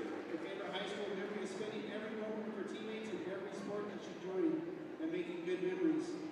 Her future plans after high school is to go to college and continue her education, and she is most thankful for her family. Next up, we have Terriana Nez. She'll be escorted by Terry Nez and Terlisha Nez. She plays guard for 4 years on the varsity team, and she has too many high school memories to count. Her future plans is to continue her education at either San Diego Christian College or FLC and majoring in business. She is most thankful. She is extremely thankful for her family members, for their guardians, down all the way to her nieces and nephews, for the teachings from her greatest coaches, especially Coach Perkins and Coach Everly.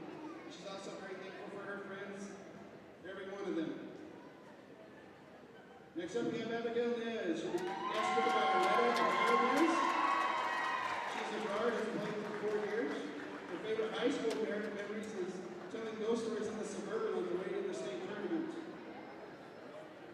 Her future plans after high school is continue her education at NAU, and she is most thankful for the support of her family and friends. Next up, we have Samantha Billy. She's escorted by Chris Billy, Nathan, CJ, Kimberly, and Christy. She is a guard who's been with the team for 4 years. Her favorite high school memory was when Perkins fell at practice and he choked and almost died in ground out. Future plans after high school is to go back to school to get her bachelor's in adult science. She is most thankful for her mom who isn't here tonight, but she is always pushing her to do her best and supported her. She's also thankful for all the support from family and friends. And last but certainly not least, Kaylin Spencer. She is supported by Alicia Parker and Thomas Spencer. She is a point guard for 4 years. Her favorite high school memory is playing for the championship in her freshman year. Her future plans after high school is to get and continue playing basketball. She is most thankful for her family and friends who pushed her, all of her friends who supported her. Again, these are our seniors. Very proud of them. Give them a big round of applause, please.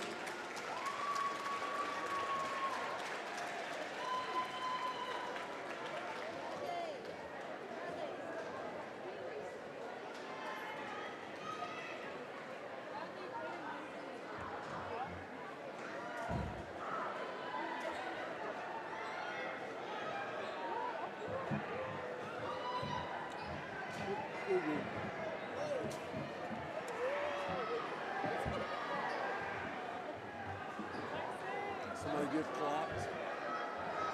Did somebody get clocked? You're literally sitting down. No. Up here. That makes all sense.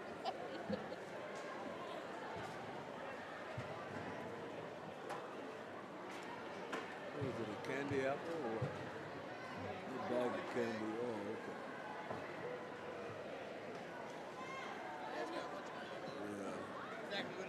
You know, I was going to say, his parents are really happy, yeah.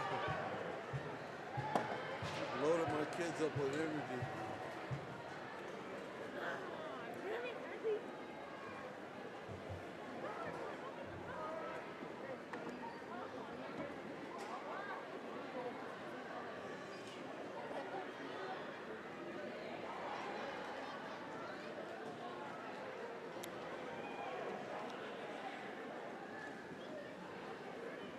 You got to sweep the floor again.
Yeah, still go time.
Welcome back, ladies and gentlemen.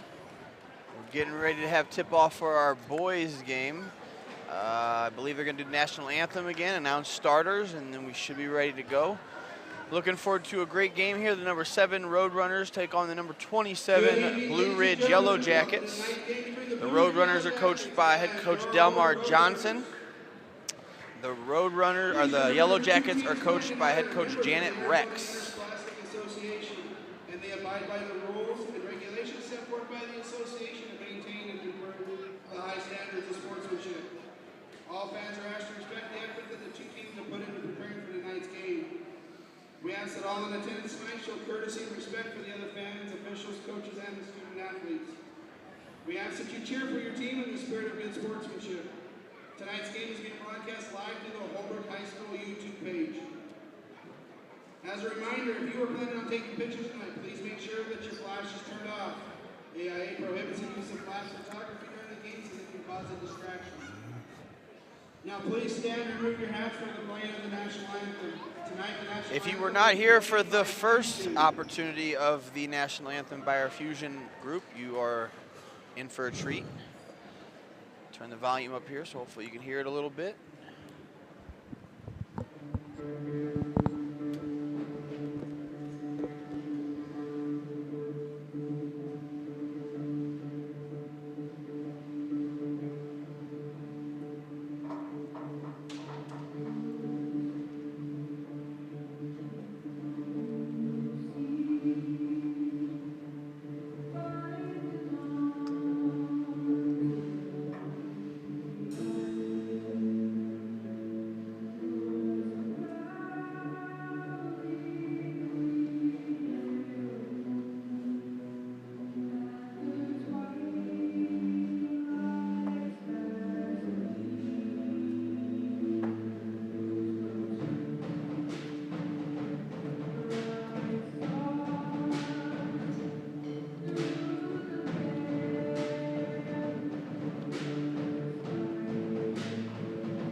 One thing to do it one time good.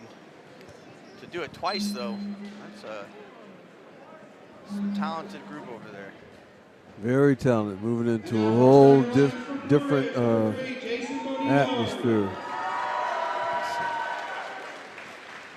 Number 5, Carson Rex. Number 20, Logan Joe. Number 24, Cesar Bonilla. And number 42, Nate Padilla.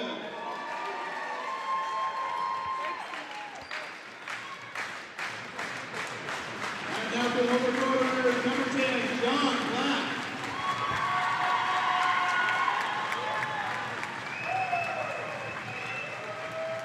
Number 12, Brandon Taba.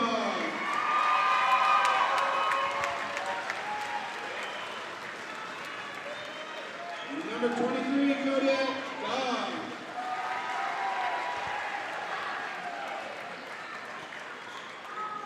Number 32, Kaden Tom.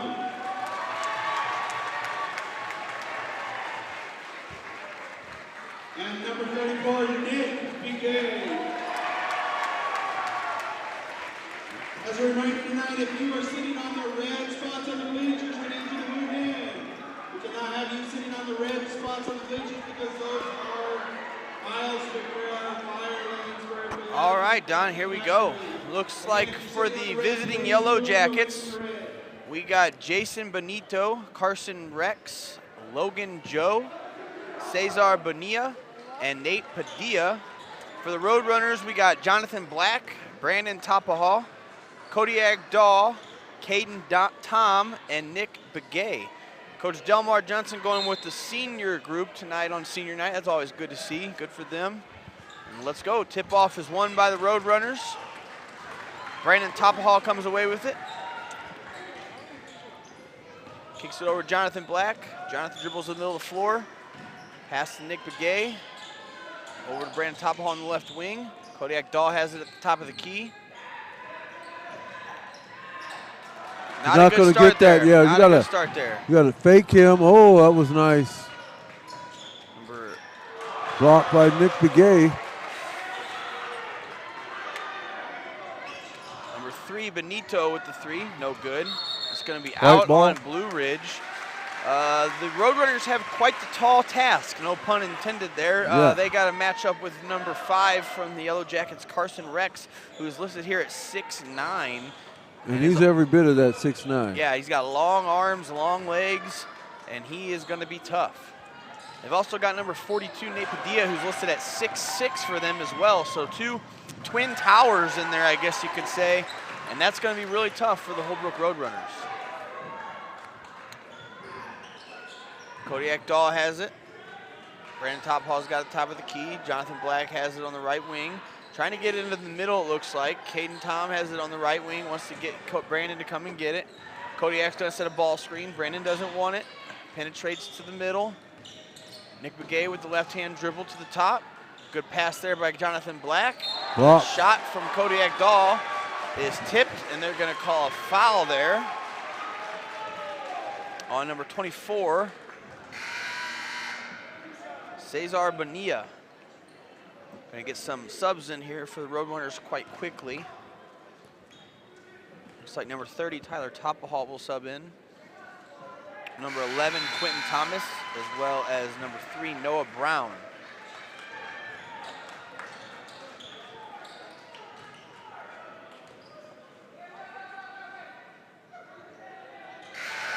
Kodiak knocks down both, and he's going to have a seat.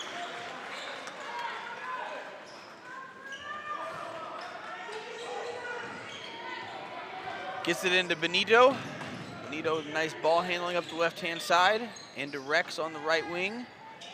Rex tried to get it into Padilla, and they're going to call a foul there on Topahal, I believe. Yeah, number 30, Tyler Topahal. That'll be his first. And then that's not good. I mean, he's right into the game off of that. And he has trouble with fouls. He's fouled out in a few games this year, so he's going to have to watch that. Rex has it. He invites Nick to come out and guard him and then dribbles right by him. Good Nick block. with the swat. Great job there by Nick Begay. Over to Quentin Thomas on the left wing. Swings it back to Topahal. Topahal to Brown on the right wing. Good ball movement here so far by the Roadrunners. Begay has it at the mid-post. Topahal in the right corner, and it's tipped by Rex. You got a pump fake, Yeah, Rex. Benito's got it. Up the right-hand side quickly to Padilla. Padilla gets it out. Benito gets it back out to number 24, who's Bonilla. Good move there by Padilla, a little hard. Tries to get his own rebound, can't get it. Quentin Thomas comes up with it. 2-2 game here. 5:40 in the first period. Thomas on the left wing with the 3. It's a little long. It goes up and over the backboard, out of bounds. It's going to go opposite direction for the Yellow Jackets. Benito's got it. Noah Brown guarding the ball. Come and try to get a trap on the Yellow Jackets. Joe has it, gets it into Rex. Rex dribbles out, and Tyler Topal comes from behind and picks it. He's going to take it all the way. Oh, that's And they're goaltending. going to call goaltending on number 5, so the basket's going to count. That was in the cylinder. That's in Tyler's mind now, though, so he's got to be aware of that. And next time, shot fake or go up and under or do something to not allow that to happen. Padilla, nice catch there in the middle. Gets it to Joe. Nice move there by Joe. Gets it out to Bonilla. Rex can't handle the pass. Foul on Nick Begay, looks like here. Yeah. Number 21 for the Yellow Jackets, Reed Granillo, is going to sub in. What Tapaha wants to do on that? When you have that guy in trail like that, you can't put it up overhanded. You got to scoop that. Then you can use your body to distance him even further away from the ball. Good defense there by Quentin Thomas. They got a trap on the ball on Joe. Joe dribbles out of it, tries to get it into tries to get it into Benito, but they call a foul there on number 11, Quentin Thomas. That will be his first foul.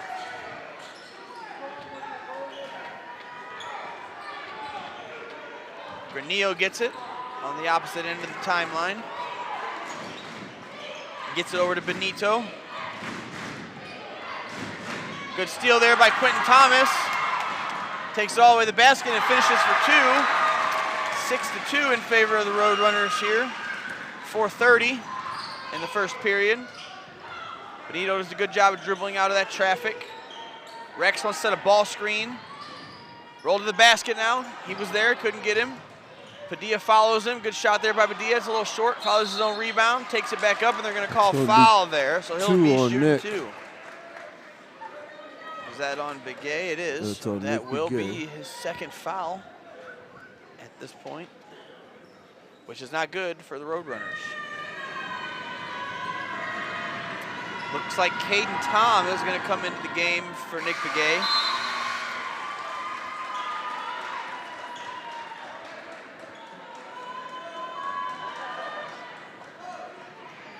First one was no good for Padilla.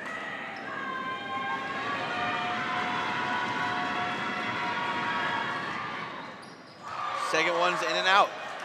Caden couldn't hang on to that. Can't come up with the rebound there, so it's tipped out, and it's going to stay with the Yellow Jackets. See, I just made a mental note of something I just saw right there, Coach. I just saw that the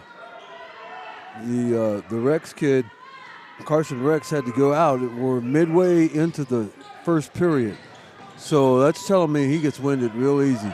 Or it's telling me that his mom's the coach and is a little bit harder on him, so it took him out. Yeah, I forgot about that factor. I forgot about having a parent as a coach. Which is an interesting thing here, Don. We pointed out that the head coach for the Yellow Jackets is a female, Janet Rex, which is kind of interesting because just 2 days ago was National Women in Sports Day. Right. So to be sitting here and witnessing a female coach coaching the males basketball team at Blue Ridge High School is a testament to just how far the world has come. Well, if you notice that. And gender equality when it comes to coaching. I think they have listed as Craig Rex. So maybe her husband. And that's probably your husband, so they're the coaching family. Yeah, it's a coaching family.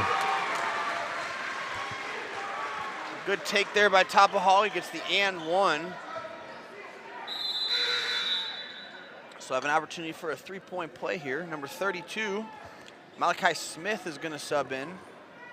And Cesar Bonilla is going to take a break for the Yellow Jackets. That's his second foul. And the free throw from Tapaha is a little long. Caden Tom chases down the rebound, though. Tapaha with the ball. Quentin Thomas with the three from the right-hand wing. It's a little long. Tom came up with the rebound. And they're going to call a foul on 32. Caden Tom, I guess they said he grabbed the arm trying to get that rebound. So it's going to be Yellow Jackets ball. 21 gets it, Granillo. Good patience there. Gets it over to number 32, Smith. Number 33 also in the game for the Yellow Jackets, but I don't have him on our roster. Logan Joe comes up with the loose ball. Over to Smith. Smith thought about it. Kicked it out to 33, back to Joe. Good dribble penetration by Joe. Jump stop and finishes for two. All Tyler Tapaha had to do was step toward the dribble. But he stayed in the key, which allowed the dribbler to get one more step for easy layup. Good point there, Don. 8-6. Still in favor of the Roadrunners, but the Yellow Jackets aren't going away. Good shot fake there by Tapahal. Sent Joe flying through the air. Thomas on the left-hand side with the take and finishes for 2. He's pretty crafty when it comes to that type of stuff. Granillo has the ball coming up the middle. Quentin Thomas playing good defense. Tapahal tipped it away. Brown comes up with it, up to Tapahal. Tapahal slows it down. Probably a good move there. He didn't have numbers. Out to his brother Brandon. Brandon back to Tyler. Tyler dribbles to the middle of the key. Dribble hand off to Noah Brown. Tapahal's got it on the right or the left wing. Roadrunners doing a good job being patient here. Hand off to Brown. Oh, I thought the Yellow Jackets could call for a foul there. Floater from Thomas. You gotta make that one happen. Padilla comes up with the rebound. They're gonna call Tapahal for a foul. That's his second. Those are those long court fouls again we've talked about. That's unnecessary. He's 90 whatever feet away from the basket. He's not gonna score from there. Just cut him off. Yeah, cut him off or get back and play defense. Joe's gonna throw it in for the Yellow Jackets here. They're gonna leave Tapahal in even with 2 fouls. Kyle Smith has subbed in. They're gonna call a push off. I was gonna tell you earlier. Jackets. Yeah. I was watching him setting screens, and he's not leaning in the screen, but he's giving it this quick shoulder jerk. It looked like there he got away with a little arm extension to cause that separation, and the ref wasn't having it, so he called it on him. Kyle Smith at the top of the key, swings to Noah Brown, trying to get a flex action at Quentin. They did, and it's denied there. Tapahal gets the rebound and finishes. Rex said no to Quentin Thomas, but his teammate Tapahal comes from behind. I think that helps him out. 3 blocks for Rex in this game tonight. 6'9", he's carrying that. He's carrying it. At 6'9", you're 3 feet away from the hoop, Don. You better get some blocks. Yeah, you better. Tapahal has it on the right wing. Swings it to his brother, Kyle Smith in the left-hand corner. Noah's got it on the baseline. Over to Brandon, nice pass there. Patience here by the Roadrunners. Back cut by Kyle Smith. Tapahal didn't like it. Another back cut by. Oh, he should have kept going. Tapahal. He made the cut and wasn't expecting the pass, I don't think. And Tapahal did the right thing. He kept going to the corner, hoping that his defender would come at him, and his defender came at him. You got to cut with an intention. Yeah, exactly. Yeah. What's the point of cutting if you're not expecting the ball to be there? Right. 12-6 here, 44 seconds left in the first period. Entertaining game so far. We got Benito handling the ball. He gives it off to Smith. Strand in the game, handling it, throws it away to Quentin Thomas. Thomas with the steal. Got 28 seconds 28 here. seconds on the clock. Skips it over to Tapahal. Tapahal to Strand in the corner. Back to Tapahal. Good ball movement by the Roadrunners all the way over the other side of the floor to Thomas. Skip past the Strand. Corner, fake that. Yes. I'm sorry, that's Tapahal, and he's off on the 3. Strand does a good job of hustling for the rebound. Tips it outside. Still 12 seconds. Brown at the top of the key. He looks up at the clock. Yeah, he looked at the clock. Kicks it out to Quentin for the deep 3, and it is good. It is good. Killer. And that was a good 2 feet from behind the charity stripe, the 3-point line. Yeah, that was in front of the R on Go Roadrunners. That's deep there, Don, for sure. Yeah, we call that parking lot deep. 15-6 here as we go into the second period. That's a big momentum deal as we go in as well. You got to think that the Roadrunners are pretty happy about that first period. Right, and you want to, and your adjustment here is let's keep doing some of the same of that stuff there. Yeah. Just keep doing that. I mean, that whole sequence right there, the ball movement, the second, I mean, it's just, the clock realization. It came from one corner to the other corner. Yeah, Noah checking the clock to see there's still 10 seconds on the clock. All right, 10 seconds, there's plenty of time to do anything. Right. So you don't got to rush. You don't got to get a quick. And then what he did, he had the ball at the top of the key, so he did the smart thing. He dribbled hard right floor and to make the defenders move, and he just swung the ball back the other way. Here we go into the second period. We got Kyle Smith, Brandon Tapahal, Strand Bain, Tyler Tapahal, and Noah Brown for the Roadrunners. Padilla, Granillo, Benito, Rex, and Smith for the Yellow Jackets. Jason Benito has the ball. Kyle Smith playing defense on him. Good take there by Benito, and it's good for 2. That was a hard bucket, but that was a nice bucket. Kyle Smith did a good job there of forcing him left, but Benito was able to finish regardless. Kudos to him. Tyler Topol is at the top of the key, swings it over to Strand Bain. Brandon Topol has it on the right wing. Handoff there to Noah Brown. Good take there by Brown. No Euro step. Then kicks it out to Brandon Topol for the 3, and it's just long. Benito's going to come up with the long rebound. Dribbles to the middle of the floor, swings out to Smith. Smith over to Granillo. Granillo for the 3, and it's long. Off the backboard, Tyler Topol comes up with it.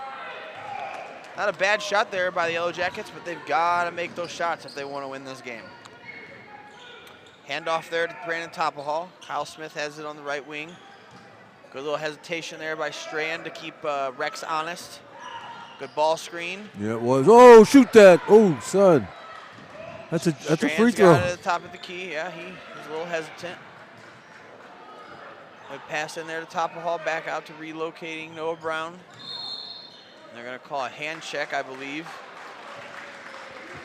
He's on Carson Rex. On number 5, yeah. Carson Rex. That's his first.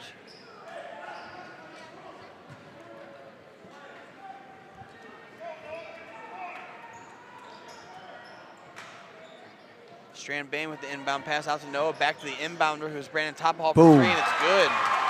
Good execution there by the Road Runners off the inbound play to open up a 10-point lead, 18-8. 6:30 here in the second period. And I don't have to tell you, Coach, you know the out-of-bounds guy passing the ball in is always going to be open. Yeah, always. Benito's got at the top of the key. Good patience here by the Yellow Jackets. Joe penetrating, good take. Offense. They're going to call a charge there. Strand Bain was the one who took it, and it looks like he hit his head. So he might be down for a second. That's a tough one for him on senior night. Even though he's not a senior, you want to be able to play these games and see your teammates out. Still down here, so we'll take a second, see what happens. Anytime you take those charges, you're susceptible to taking a tough fall. Right. Coach Paz is not in a called timeout, so he actually can't be standing on the floor. So he's got to stay in his coach's boxes, and his players got to stay on the floor. He's actually standing just a little bit on the floor. Testing his limits a little bit. Yeah.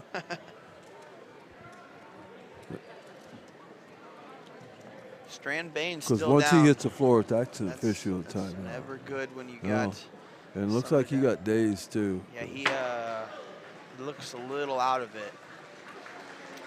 And concussions are a big thing nowadays in all sports. You know, as a football coach, I hear it all the time. I don't want my kid to play football because concussions, and as serious as they are, to think that you can only get a concussion playing football is just it's naive. Not true. Yeah, I mean, that's not true. Actually, I think I read an article not long ago. The #1 sport in high school for concussions all across the board is actually soccer. Yeah. Soccer, headbutts, collisions. Well, yeah, going up for those balls and getting your feet taken out from under you. And well, and you're running full speed, and you got those collisions. Do you know in soccer, most of the injuries happen when people were doing that, what do they call it, scissor kick, where they fall backwards, and they're hitting their heads.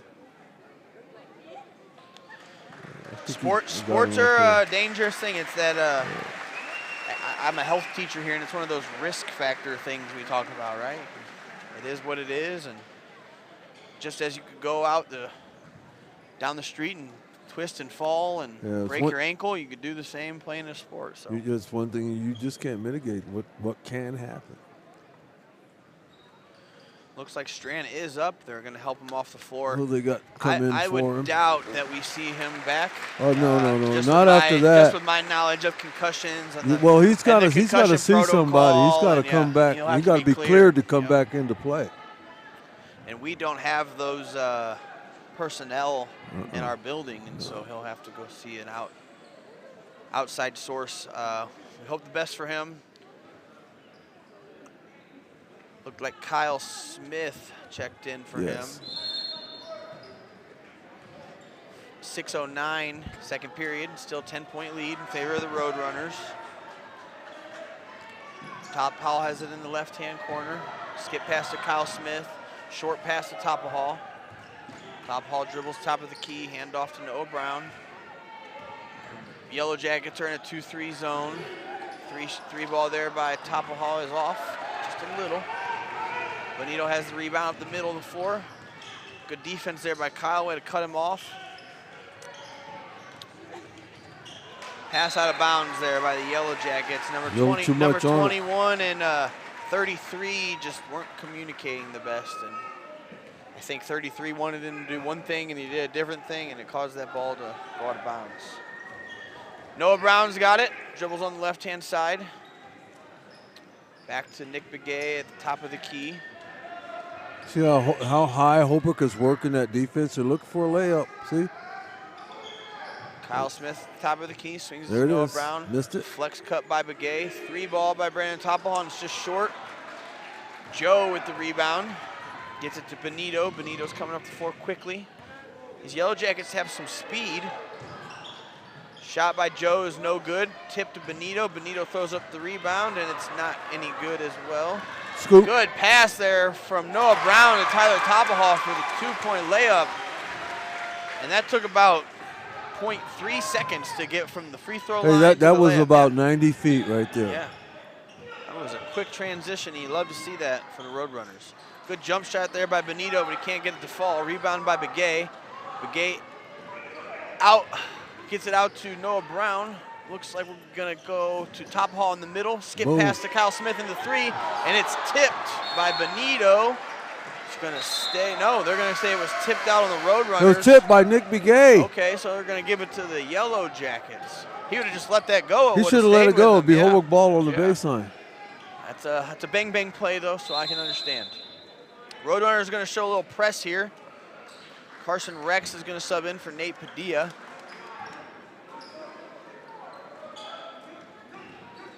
Benito gets it up the left-hand side. Good defense there by the Roadrunners, but he splits them with the behind-the-back dribble. Rex comes up with it on the loose ball. Skips it all the way out. Number 3 comes up with it, back to Rex. Rex gets it to Benito. Benito with the floater, and it's good for 2. Back to a 10-point game here, 20-10. Just under 4 minutes left in the second period. Top Hall has it, top of the key. Tries to get into his brother Tyler. Swings it back out to Noah. Good entry pass in there to Brandon. Brandon gets it to Tyler, and it's swatted away by Rex. 33 comes up with the rebound. Up to Granillo. Granillo off the backboard. No, tipped by Noah Brown. Yeah, it looked like it was tipped, and it came up short. The Roadrunners come up with it. They slow it down a little bit. Thomas has it on the left-hand side. Back to Top of Hall. Swings it over to the right-hand side to Brown. Brown skip past Quentin. Quentin to Brandon in the left corner, and the 3 is just short. Joe comes up with the rebound. Gets it to Benito, but Benito Nick can't Begay come up just with outrunning it. Yeah, Begay outruns him. It should be black ball. It should be black ball, but they're going to call it out give on, it to us. or they might have switched it. Nope. Okay, they're going to call it out on black. It's going to go to the Roadrunners. Nate Padilla subbing back in for number 33. Or no, actually, who'd he get? He got number 3, Benito. So Benito will take a break. 3:06 here. 10-point game. Skip pass over to Thomas in the corner. Thomas for the 3, and it's good. You cannot leave him open. Nope. Joe comes up with the inbound pass. Trap there in the corner. Good job there. They're going to call a foul on 11, Quentin Thomas. Nick Begay has got to anticipate that that's the only place the ball could go back out to. It's trapped right here by 2 defenders on the sideline. You got to realize that next pass has got to go back to the floor. It's going to be 1-on-1 here. Opportunity for Joe.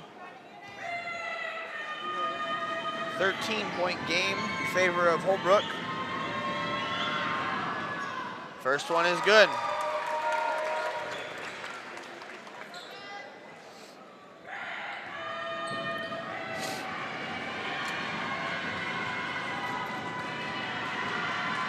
Second shot is just short. It looks like the Roadrunners tried to save it. And Padilla gets it and shoots the two. We had talked about that last game, Don. You never Don't save. save it under the opponent's basket. Never. Let it go out. Play defense. Those cause scramble situations, and then just like that, the Yellow Jackets end up with an easy layup. 10-point game, 2:30 in the second period here. Skip past the top of Hall, nice scoop pass to Thomas, and Thomas with the left-hand layup. It's good. Nice ball movement, good pass, and a good finish there. He got by that all off quick, involved. too, Yeah. because he knew he had to. Yeah, he knew Carson Rex was coming. 25-13. 2:10 here in the second period. Good take there by Carson Rex, a little too hard. Tyler Topball comes up with the rebound.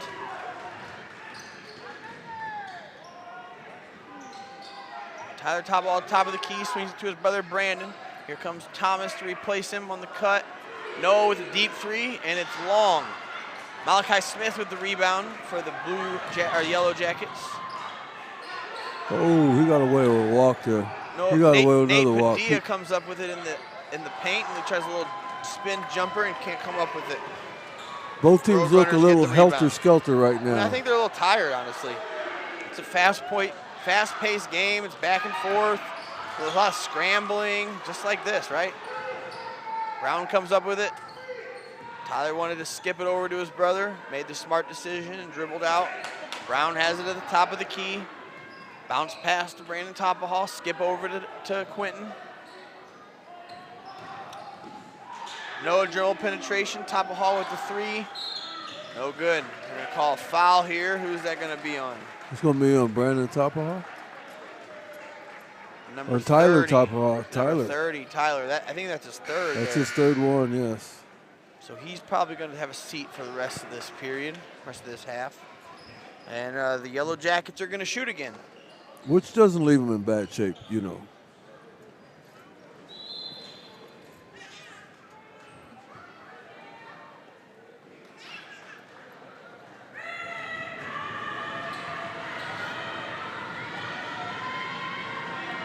Carson Rex at the line.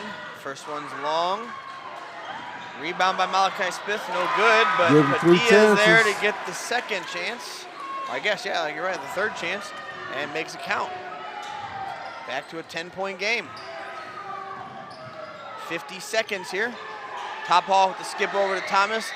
Good fake there by Thomas. Pass into Begay. Shot. Out to Noah Brown for the three, and it's long.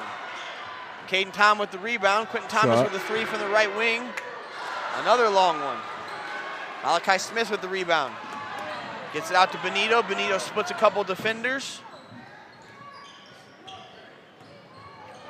Number 33 has it for the Yellow Jackets on the left wing. Gets it out to Rex. 20 seconds left here in the period.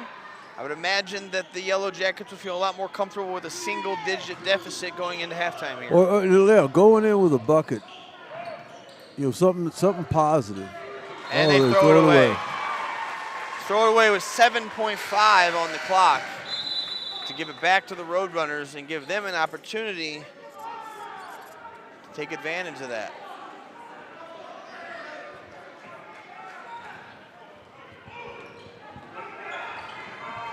Noah Brown up the left-hand side, 3 seconds, he takes it all the way. They're gonna call a charge. That's not a good call. Jump stop. Nate Padilla takes the charge. They're gonna call the foul on Noah Brown. It's gonna go to the Yellow Jackets with 1.2 on the clock, so they need to get a quick pass to somewhere around half court and then turn and shoot. That big, tall Rex, you'd think he's not even in. They try to get it to Benito. They do. He shoots it, and the clock had already expired, so it's no good anyway. And the Roadrunners are going to take a 10-point lead here into halftime, 25-15.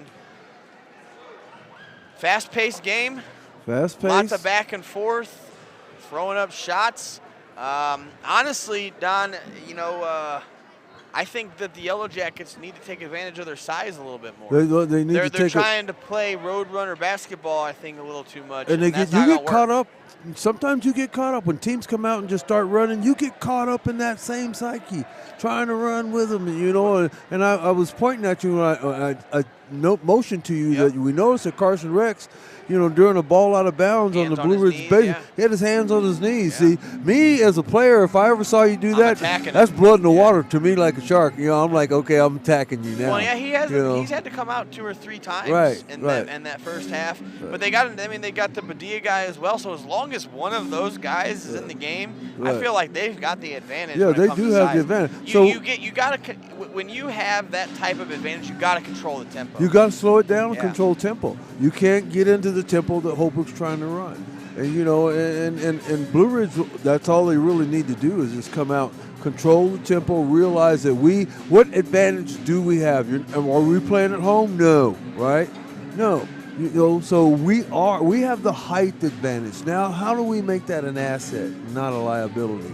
And even against Holbrook, we'll see their height is, what did I tell you at the beginning of the game when I pointed out to you about that size? The best way to neutralize size is, and I said to you, is to make it move. When size starts moving, now it reduces height on individuals. Not everybody's a Giannis on the Kempo. There could be a 7'1" guy and can dribble the floor like a point guard.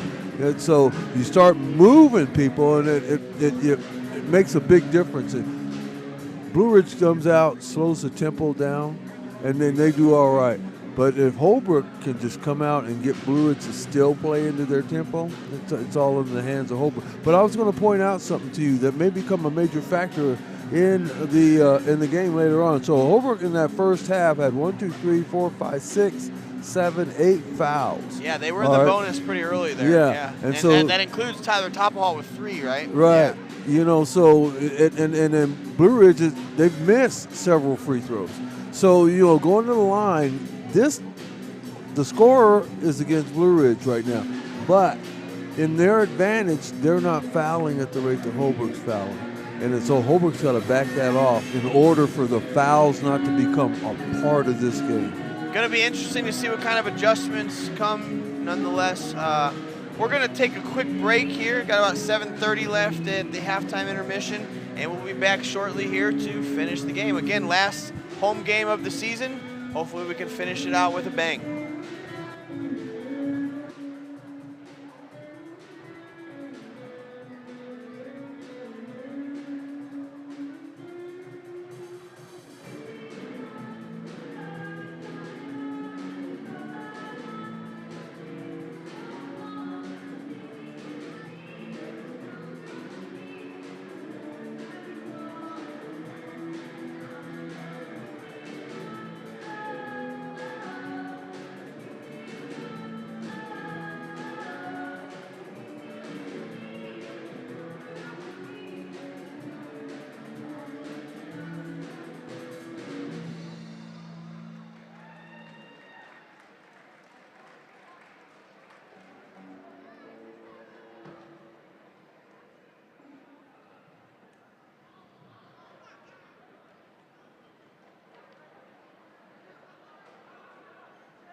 All right, ladies and gentlemen, 20 seconds left here in intermission. We're coming back here with the final half of regular season basketball for both the ladies and the boys basketball teams. Is a chance for some playoff home games, but we'll have to see where the cards fall and what seeds we get as we move forward after this regular season finale. The Roadrunners hold a 10-point lead, 25-15, and they are going to start with the ball to begin this second half. Quentin Thomas has it on the right-hand side. Good ball movement by the Roadrunners. Good entry pass to Top Hall. Top Hall gets to Nick on the baseline, and they're going to call a foul there. I thought that was clean. Yeah, you got a little bit of hand. Got a little bit of hand. Nick needs to take that extra dribble and get to the other side of the basket. Use the basket to block the defender. Yeah. That's a good point there, Coach.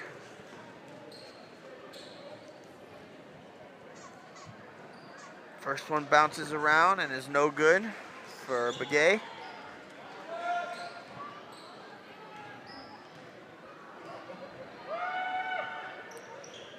Second one is in and out as well.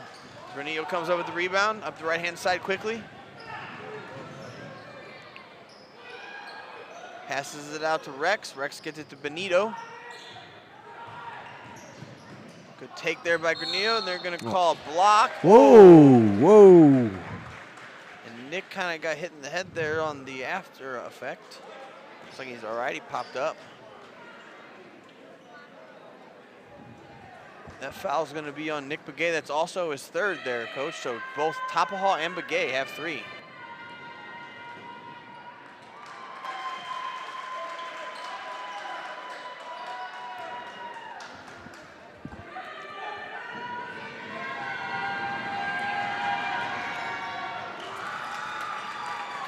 First one was no good, but he was able to knock down the second one to cut the lead to single digits. Tapajal has it at the top of the key. Granillo does a good job of putting some pressure on him. Noah Brown with the ball screen from Tyler Tapajal. He wanted to go all the way, but decided to kick it out to Nick. Back to Brown after a short pass to Quentin Thomas. Another ball screen from Begay, gets it out to Thomas on the right wing. Good ball movement here by the Roadrunners. Nice patience, little dribble weave action. Good shot there by Tapajal. Drop in. And thought it was going to fall, but it came out. And Benito gets it up the right-hand side, and he's moving quickly as usual. Rex has it at the top of the key. Wants Benito to come to get it. Sets a screen for him. Joe has it. Good pass fake. Gets it into Padilla. Padilla gets Benito on the cut, and Benito off the backboard, and it's a little too hard, and it's not going to go. Begay has the rebound. Kicks it to Brown, who then gets it up to Thomas quickly on the right wing. Thomas dribbles to the left with a dribble handoff for Brown. Nick Begay is going to set a ball screen on Benito. Handoff to Tapajal.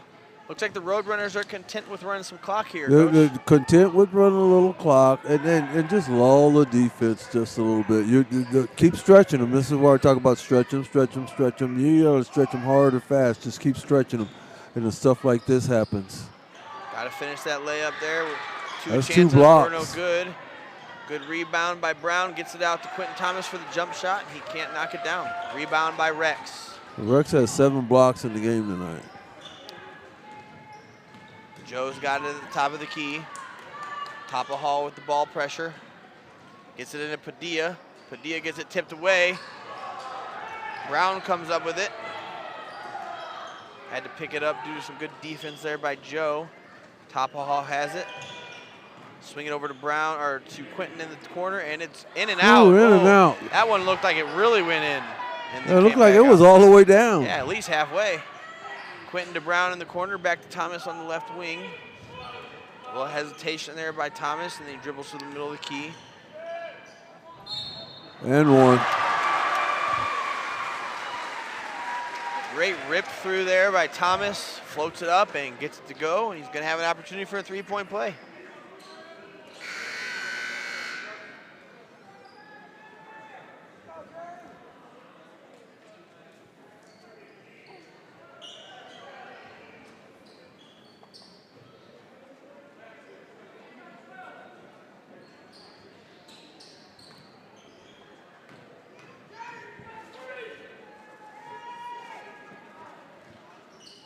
And Thomas is able to capitalize on the three-point play. I always used to refer to those as the old-fashioned way. Old-fashioned three-pointer. Padilla comes up with the inbound after Tapajal tried to get the steal. Thomas almost got another he one. went with the wrong Granillo hand. came up with it, and the three is good to knock it back to single digits. 9-point lead for the Roadrunners. 28-19. Ball screen there by Begay. Good roll. Tapajal with the three, and it's good as well to extend it back. 31-19. Coach Johnson's going to call a timeout real quick. He's a little heated down there, so he didn't like something. I don't know what happened. Something I just saw there too. I was going to make mention of what was it I just saw right there? It was like Delmar saw the same thing I saw. Whatever it was, he's going to get it fixed. And I mean, after a three-point play, I mean, you're shooting a good three. You call a timeout. It's got to be something you don't like. Right. Hopefully they can get that fixed. It happened right before. It was in the first sequence before. That's what something happened, and I saw it too. And then I got to looking at the three-point play, and then I was like, I saw something there that I knew Delmar would say something about. I didn't figure he'd call a timeout for it. Yellow Jackets are going to inbound it. Joe to throw the ball in. Holbrook putting some pressure on. Looks like we have number 10 for the Yellow Jackets subbing in, but I don't have him on our roster. Joe comes back up with it, and they're in. 10, ooh, They were in trouble there, but he was able to get it across. Out to Granillo. Granillo wanted to step back and decided against it. Good pass there by number 20, Joe, and he can't finish. Gets second chance, and it's no good either. Thomas comes up with the rebound up the middle of the floor. Granillo does a good job of stopping him. They're going to call travel there on Noah Brown. Okay. Got a little ahead of himself. 4:19 here in the third period.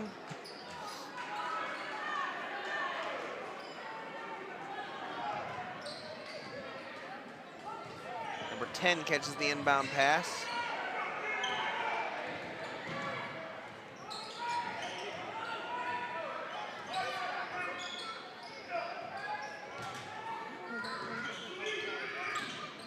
Granillo's got it at the top of the key. Good dribble move to get by Thomas. Thomas does a good job cutting it off. Padilla was able to come up with the pass and take it to the basket and draw the foul. I thought he got away to a couple steps there.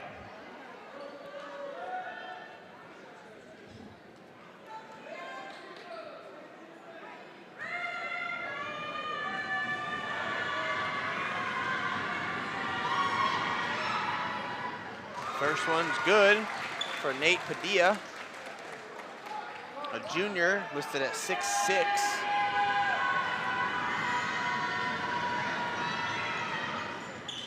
And the second one is just short. Nick Begay comes up with the rebound. Quentin Thomas comes up with it in the right corner and kind of loses it, so he's got to pick up his dribble, skips it over to Tyler Tapajal. Dribble handoff to Brandon. They're going to call a foul on number 33 for the Yellow Jackets. I don't have a number 30. Yeah, is it 33? He's not listed on here. Him and number there. 10 do not have spots on this roster, so unfortunate we cannot give him some credit, but nonetheless, he did get called for the foul. Brandon Tapajal is going to throw it in. Gets it into Noah Brown in the right corner. Back to Tapajal at the top of the key. Ball screened by Nick Begay. Brandon dribble handoff to Quentin. Another dribble handoff from Brandon to Noah. Baseline drive from Quentin, kicks it out to Noah. Good patience by the Roadrunners. Three-point shot by Brandon, and it's good. Making a 14-point lead here for the Roadrunners. 34-20 with 3:10 in the third period. Good defense there by Brandon. Took his eye off the defender. Good patience, almost loses it. Good bounce pass to Thomas. Good up and under for the two. Nice recovery by Noah Brown on that. I'm kind of surprised the Yellow Jackets haven't called a timeout here. Yeah, they haven't. It went from a 10-point game to a 16-point game pretty quick. Well, the Roadrunners, I mean, the Yellow Jackets are letting them dictate tempo. Yeah, we You know, talked about that if at you half. call a timeout, at least you slowed the tempo down. Yeah, you take them out of a rhythm, take the momentum away for a second. Good defense there by number 10. Thomas has it. Swings to the top of the key to Brown. Ball screen by Nick. Well, you should have used Brown that. didn't want to use it. Good pass from Tapahall. Another pass from Begay to Tapahall, who then gave it back to Begay unselfishly. Begay was able to finish. And here comes the timeout as the Roadrunners open an 18-point lead with 2:11 here in the third period. That was quite the change there, Don. It happened quickly, and like I said, I'm a little surprised they didn't call a timeout quicker to kind of take away some of that momentum. Well, you notice that Blue Ridge really hasn't. They're trying to control the tempo on the wrong end. They're trying to control it defensively. They got to control their tempo on the offensive. It's just slow it down. The faster they go, the more turnovers are. You're getting just like tip passes, rebounds off bad shots and stuff, and then Hobart gets into a break. So we got to do something a little bit different. But actually, they've been doing the same thing pretty much. I haven't seen an adjustment, in other words. Well, they called a timeout, so maybe they've made one now. If not, they could be in a little bit of trouble here. You open up a 20-point lead, and that could be a tall task. There's 10 minutes and 11 seconds left to go in this ball game. Granillo gets it in for the Yellow Jackets. Good ball handling there by 21. Ooh. Gets to number 24, Cesar Bonilla. Good ball defense there by Brown. Back cut by the Yellow Jackets, and they didn't like it. Rex comes up with it. Good pass in there to Smith. Smith dribbles out, gives it back to Bonilla. Tried to throw a pass in there. It was a triple team. Tried to get it in there anyway, and the Roadrunners are able to come away with it. Brandon Tapahall has it, 1:30 here in the third period, 18-point lead. Noah Brown uses the screen from Nick Begay, dishes it over to Tapahall. Tapahall comes off another screen to Quentin Thomas for the three, and it is good. Ooh. And that is trouble for the Yellow Jackets.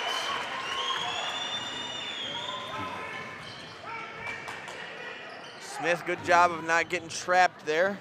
Up to Granillo for the three, and it's just long. Padilla is able to tip it, but Noah Brown takes it from him.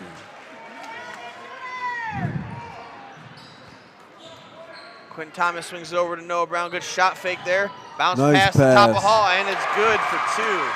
Great pass there from Noah Brown, unselfish. Tyler Tapahall is able to finish the strong layup. Regardless of the score here, the Roadrunners are keeping that pressure on. Yeah. They don't want to give anything easy to those Blue Jackets.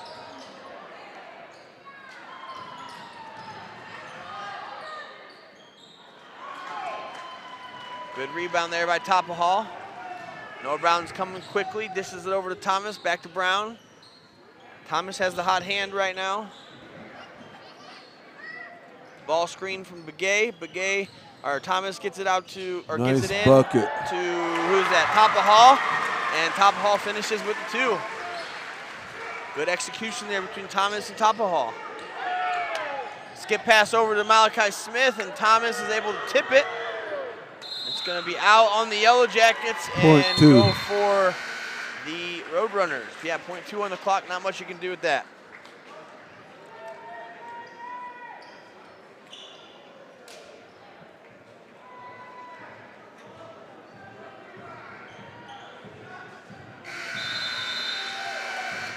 And that'll do it for the third period. The Roadrunners have opened up a 25-point lead here going into the fourth period with a 45-20 lead. What do you think, Coach? What needs to happen for the Blue or the Yellow Jackets to stand a chance as we come into the final 8 minutes? Well, one thing, they better get everything. They got to get stops. You got to stop Hobart, and then you got to have runs to go with your stops, because you need the points. Can't trade baskets, that's for sure, right? You definitely cannot trade 1 for 1, because you're not going to catch it. So you have to have stops, and you have to get yours, and you got to get your and ones, and you got to knock down some threes, because you know you can get back into this pretty quick. If you were the Yellow Jackets, so who would be your go-to guy? I haven't personally seen a guy that I would feel comfortable making a run for me right now. Benito's done a decent job. Granillo's done okay. Maybe this is the time here where Rex steps up for his teammates and makes some plays. Well, we'll you have know, to see. and I thought Nate Padilla, you know, could actually help this team. Yeah, he's here. on the bench right now, He's but on the I agree bench. with him. Yeah, you know, but you take your two post players and you play them on the low block, and you just try to get height advantages like that. I'm going to call a travel there on Rex before he shot the layup. It's going to be a Holbrook ball. Well, one thing I noticed about that kid, he's tall, he's got the physical skills, but he doesn't look like he's always ready to play. You know, his body, he relaxed there. Then the ball comes. Well, when you're relaxing, the ball comes, you're going to force an error on yourself. Good ball movement here by the Roadrunners. Nice patience. Begay has it on the left wing, gets it up to Kyle Smith at the top of the key. Kyle gets it to Noah Brown. Noah Brown has a cutter. He didn't like it. Gets it to the top of the key. Here comes Brown on a cut. Curl action from top of hall for the jump shot, and it's short. Rebound there by Nick Begay. He gets it to Nick Begay threw it out to Brown, who got it back to Nick Begay. And now Noah Brown decides to dribble out and waste some more time. 7 minutes here in the fourth period. Be patient. You know, you've got the lead. They're going to call a ball foul there on number 3, Jason Benito, for the Yellow Jackets. I noticed that Noah Brown is trying to cross the guy over, and a crossover from the back. Yeah, that will work, but you got to get him going side to side first. You can't try to cross a guy over that's standing still. It's going to pick you. Good patience again here. Good penetration That's there a by carry Brown. right there. Back cut. Good unselfish pass to Begay, and Begay is able to not quite get it. That's set up there for a second. Didn't know what was going to happen. Benito brings it up quickly.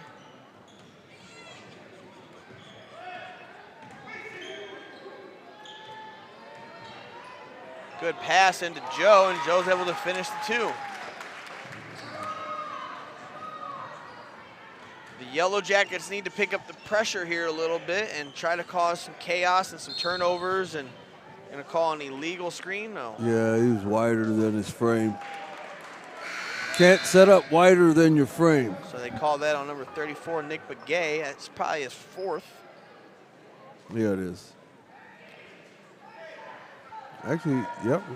They called that on number 44. Oh, okay. We don't have a 44. We don't have a 44. So I'm going to give him 3. I think that's his 3rd. That's a mess up there by the clock runner. Good dish out there by Granillo. Padilla tries to come up with it, and he can't quite do so.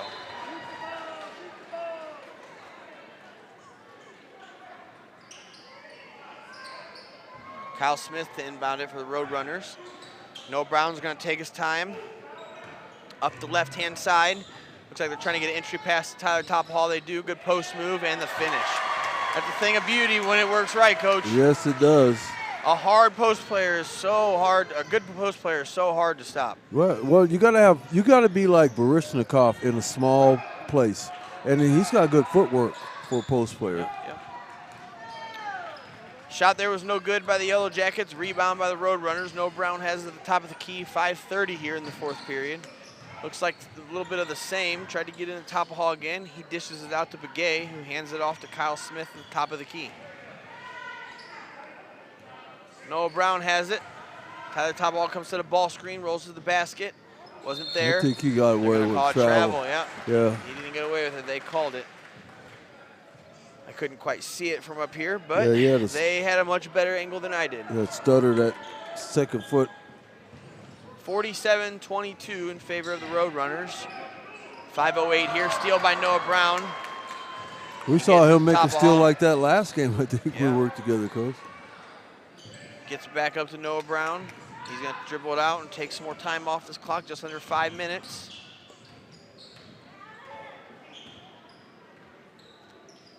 Swings it over to Tyler Tophall on the right-hand side. He's going to dribble by Malachi Smith. Bounce pass into Begay, and he can't handle Couldn't handle it. Good pass there That by was a Tyler good pass, Tophall, yeah. I like that.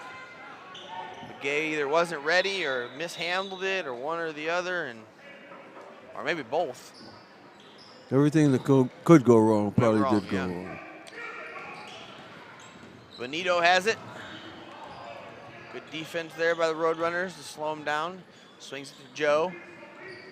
Joe ribs through, get back to the middle. Gets it over to Granillo.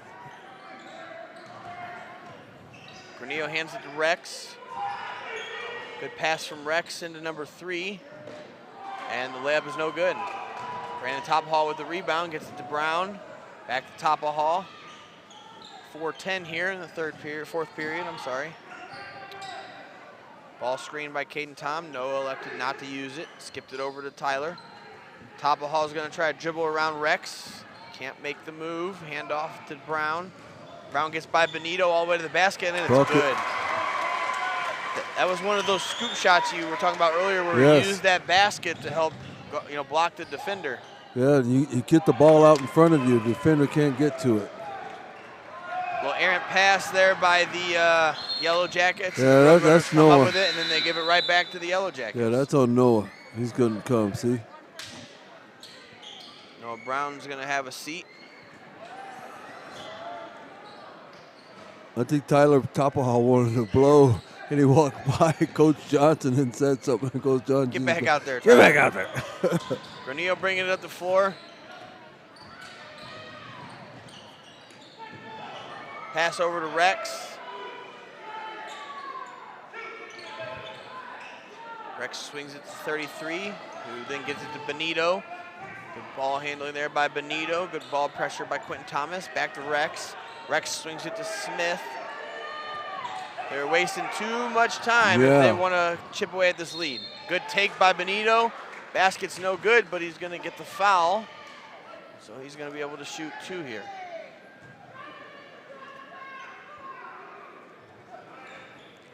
It's 4 fouls on Quentin Thomas.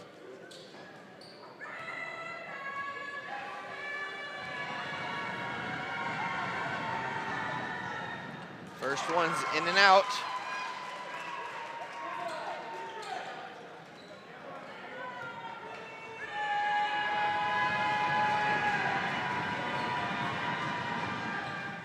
Second one is good for Benito. 3:05 here, fourth period. 49-23 in favor of the Roadrunners.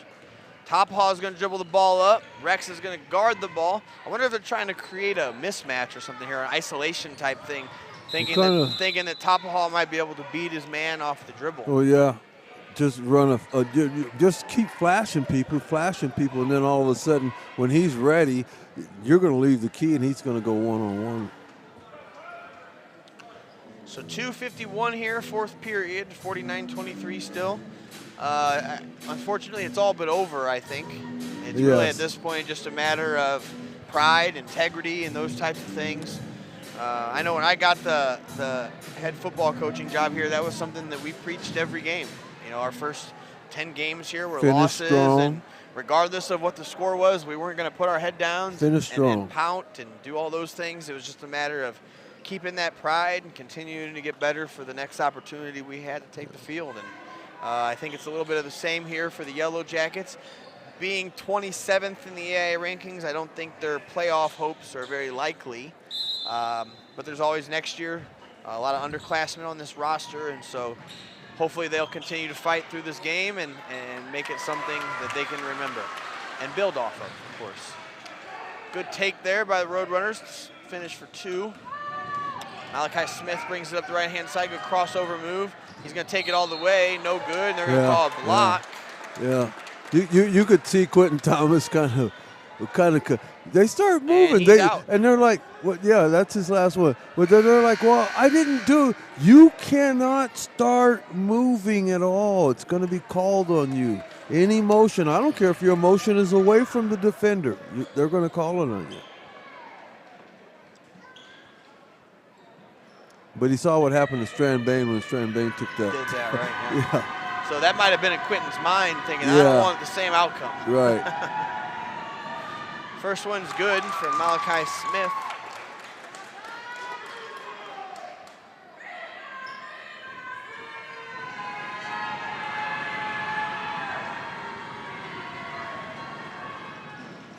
Second one's in and out, tipped around, and Noah Brown comes up with the rebound. 2:30 here. Coming down to the end. Brown does a good job of being patient, letting his offense get set up. Ball screen here by Tapahal. Good defense there by Rex. Oh, it was a good pass, but Tapahal wasn't ready. Caden scrambles on the ground to get it. I can't quite see what's going on down there. They're gonna call it a foul on Brandon Tapahal.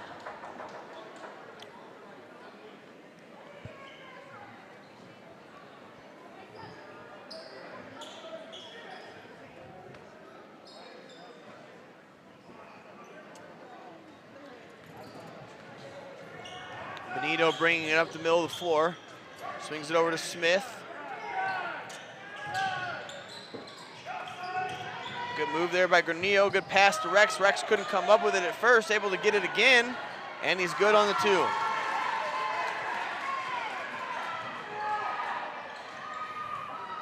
Noah Brown up the middle of the floor, taking his time, 1:45.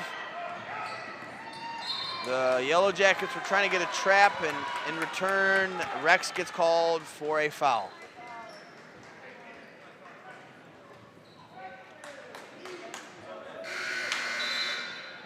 It's kind of a moot point at this point, the foul. Yeah, But yeah. I guess, And I don't know what he was doing that far away from the basket guard and point guard, post player. I think the coach yelled for a trap, and he was the guy that. Now we can call it backcourt there on the Roadrunners. I thought it was tipped. Some of the crowd seems to feel the same way, but Yeah, that is a backcourt. And what Holbrook failed to do, go into the yeah, just backcourt to get get there. a ball. Yeah. Just like Just that. like that. Yep. They weren't going to make the same mistake. Good penetration there by 33. He lost his footing and had to kick it out to Malachi Smith, who then got it to Rex. Benito has it. Granillo with the deep 3, and it's long. Caden Tom comes up with the rebound for the Roadrunners and gets it to Brown. 1:15, and they're going to call a foul here on number 3, Benito. And that'll be 1 and 1. No, I think they got No, one more. Yeah, that still one okay. That away. was the 6. Okay. 1:15, yeah. The next foul will be a 1-and-1 for either team. And there it is. So Tapahal's going to shoot 1-and-1. Again, kind of a moot point. I don't know why you would have waited until this big of a deficit to start doing that. But to each their own, I guess. Especially when you had fouls to give. Yeah, true. You know. Yep.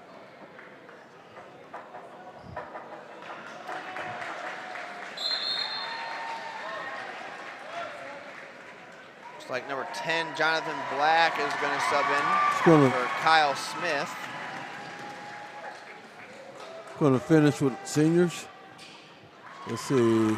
Jonathan Black. Okay, who else we got out there? Kodiak Daw, is he out there? Nope. Kodiak's not out there.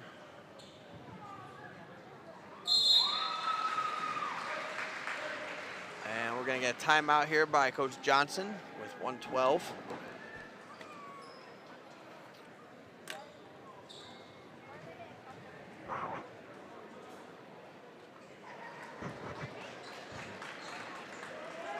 Here he comes. Kodiak Daw. It's always nice. Yeah, finish to with do seniors that, on the floor. You got let's see, never one, know two. when they'll get those another opportunity to get that chance. Yeah, you got 4 seniors, so you're going to finish with 4 seniors and a junior on the floor. Actually, 2 juniors. Okay, they're changing the numbers on me. Yeah.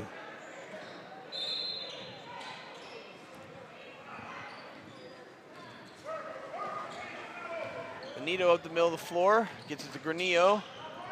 Good ball handling there, good take, and he's going to, just in and out. Rebound by 33, no good on the second chance. They're gonna call a foul on Rex, 94 feet away from the basket, and Caden Tom's gonna shoot 1-and-1.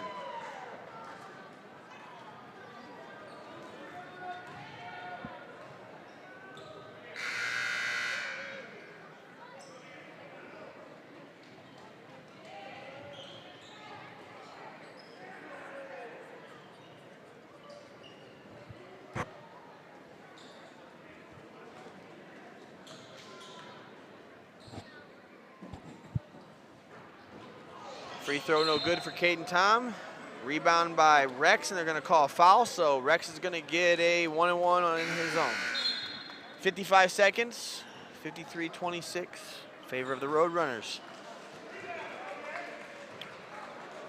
Will be interesting to see where the Roadrunners fall in the playoff standings. They came into the night ranked number 7, beating the number 27th ranked team. I'm not sure that will make them move either way, one way or the other. Well, you get power points only for your victories, and then I don't know how many victories that Blue Ridge has. So I think I saw 13 victories. Yeah, so you receive a few points there.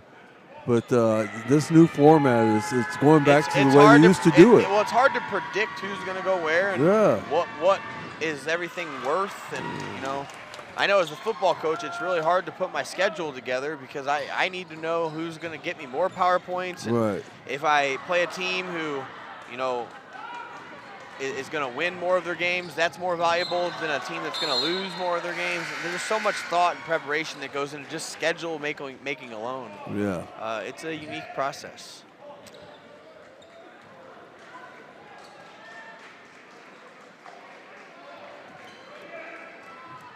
Jonathan Black gets the inbound.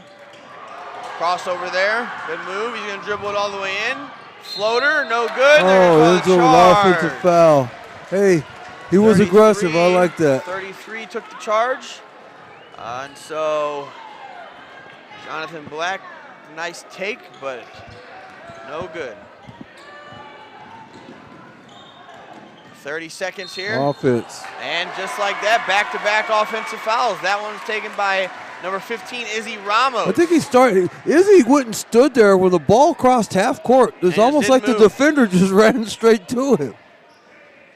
Yeah, that doesn't work out usually. Jonathan Black to Caden Tom. Caden swings it back out to Nick Begay. Just 20 seconds left here. Jonathan Black has it. Takes it in. Jump stop. No good on the layup. They're going to call a foul there. Off the rebound on Caden Tom. I believe Rex will be our shooter. 13 seconds here. Well, unfortunately, this was the last of our broadcasts for the year. I think we may have one more, depending on the playoff game. I don't think they're allowed to do playoff games. Oh, they're not. Yeah, because AIA that's right. Games, so, that's right. They are, unfortunately, at least as far as video broadcasting goes, I don't know if they're allowed to do radio and stuff like that. But from my understanding, playoff games are not allowed to be broadcasted by the home team. So. Oh, okay. It was a pleasure. I kind of got through into the fire this year doing it, but I loved it. It was fun, and hopefully we can continue to do that as Jonathan Black knocks down a jump shot to end the game. Roadrunners win 55-29. Good to see a little excitement there by his teammates to watch him knock that shot down as he takes on the end of his senior night here with the victory. And that'll do it for us, ladies and gentlemen. We thank you for listening. Thanks for all the people that make this happen, Mr. Burks and his crew, and people who run the cameras and get all this equipment set up. Being able to do this for all of the people who can't make it to the games is something I take a lot of pride in. So. Yes, and I enjoyed myself so much, Coach, especially working with you, Kyle Gardner, Coach, Dr. Corporate, and Coach Perkins also. So this would be great. I think we got football season coming up next. So, baseball season, softball season coming up next. I don't know what the format for that is, but I'm looking forward to it anyway. Awesome, Don. Well, thanks for helping me through this, and I look forward to continuing working with you in the future. Congratulations to both our boys and girls teams on great seasons, and we'll be rooting for you guys in the playoffs. Thank you.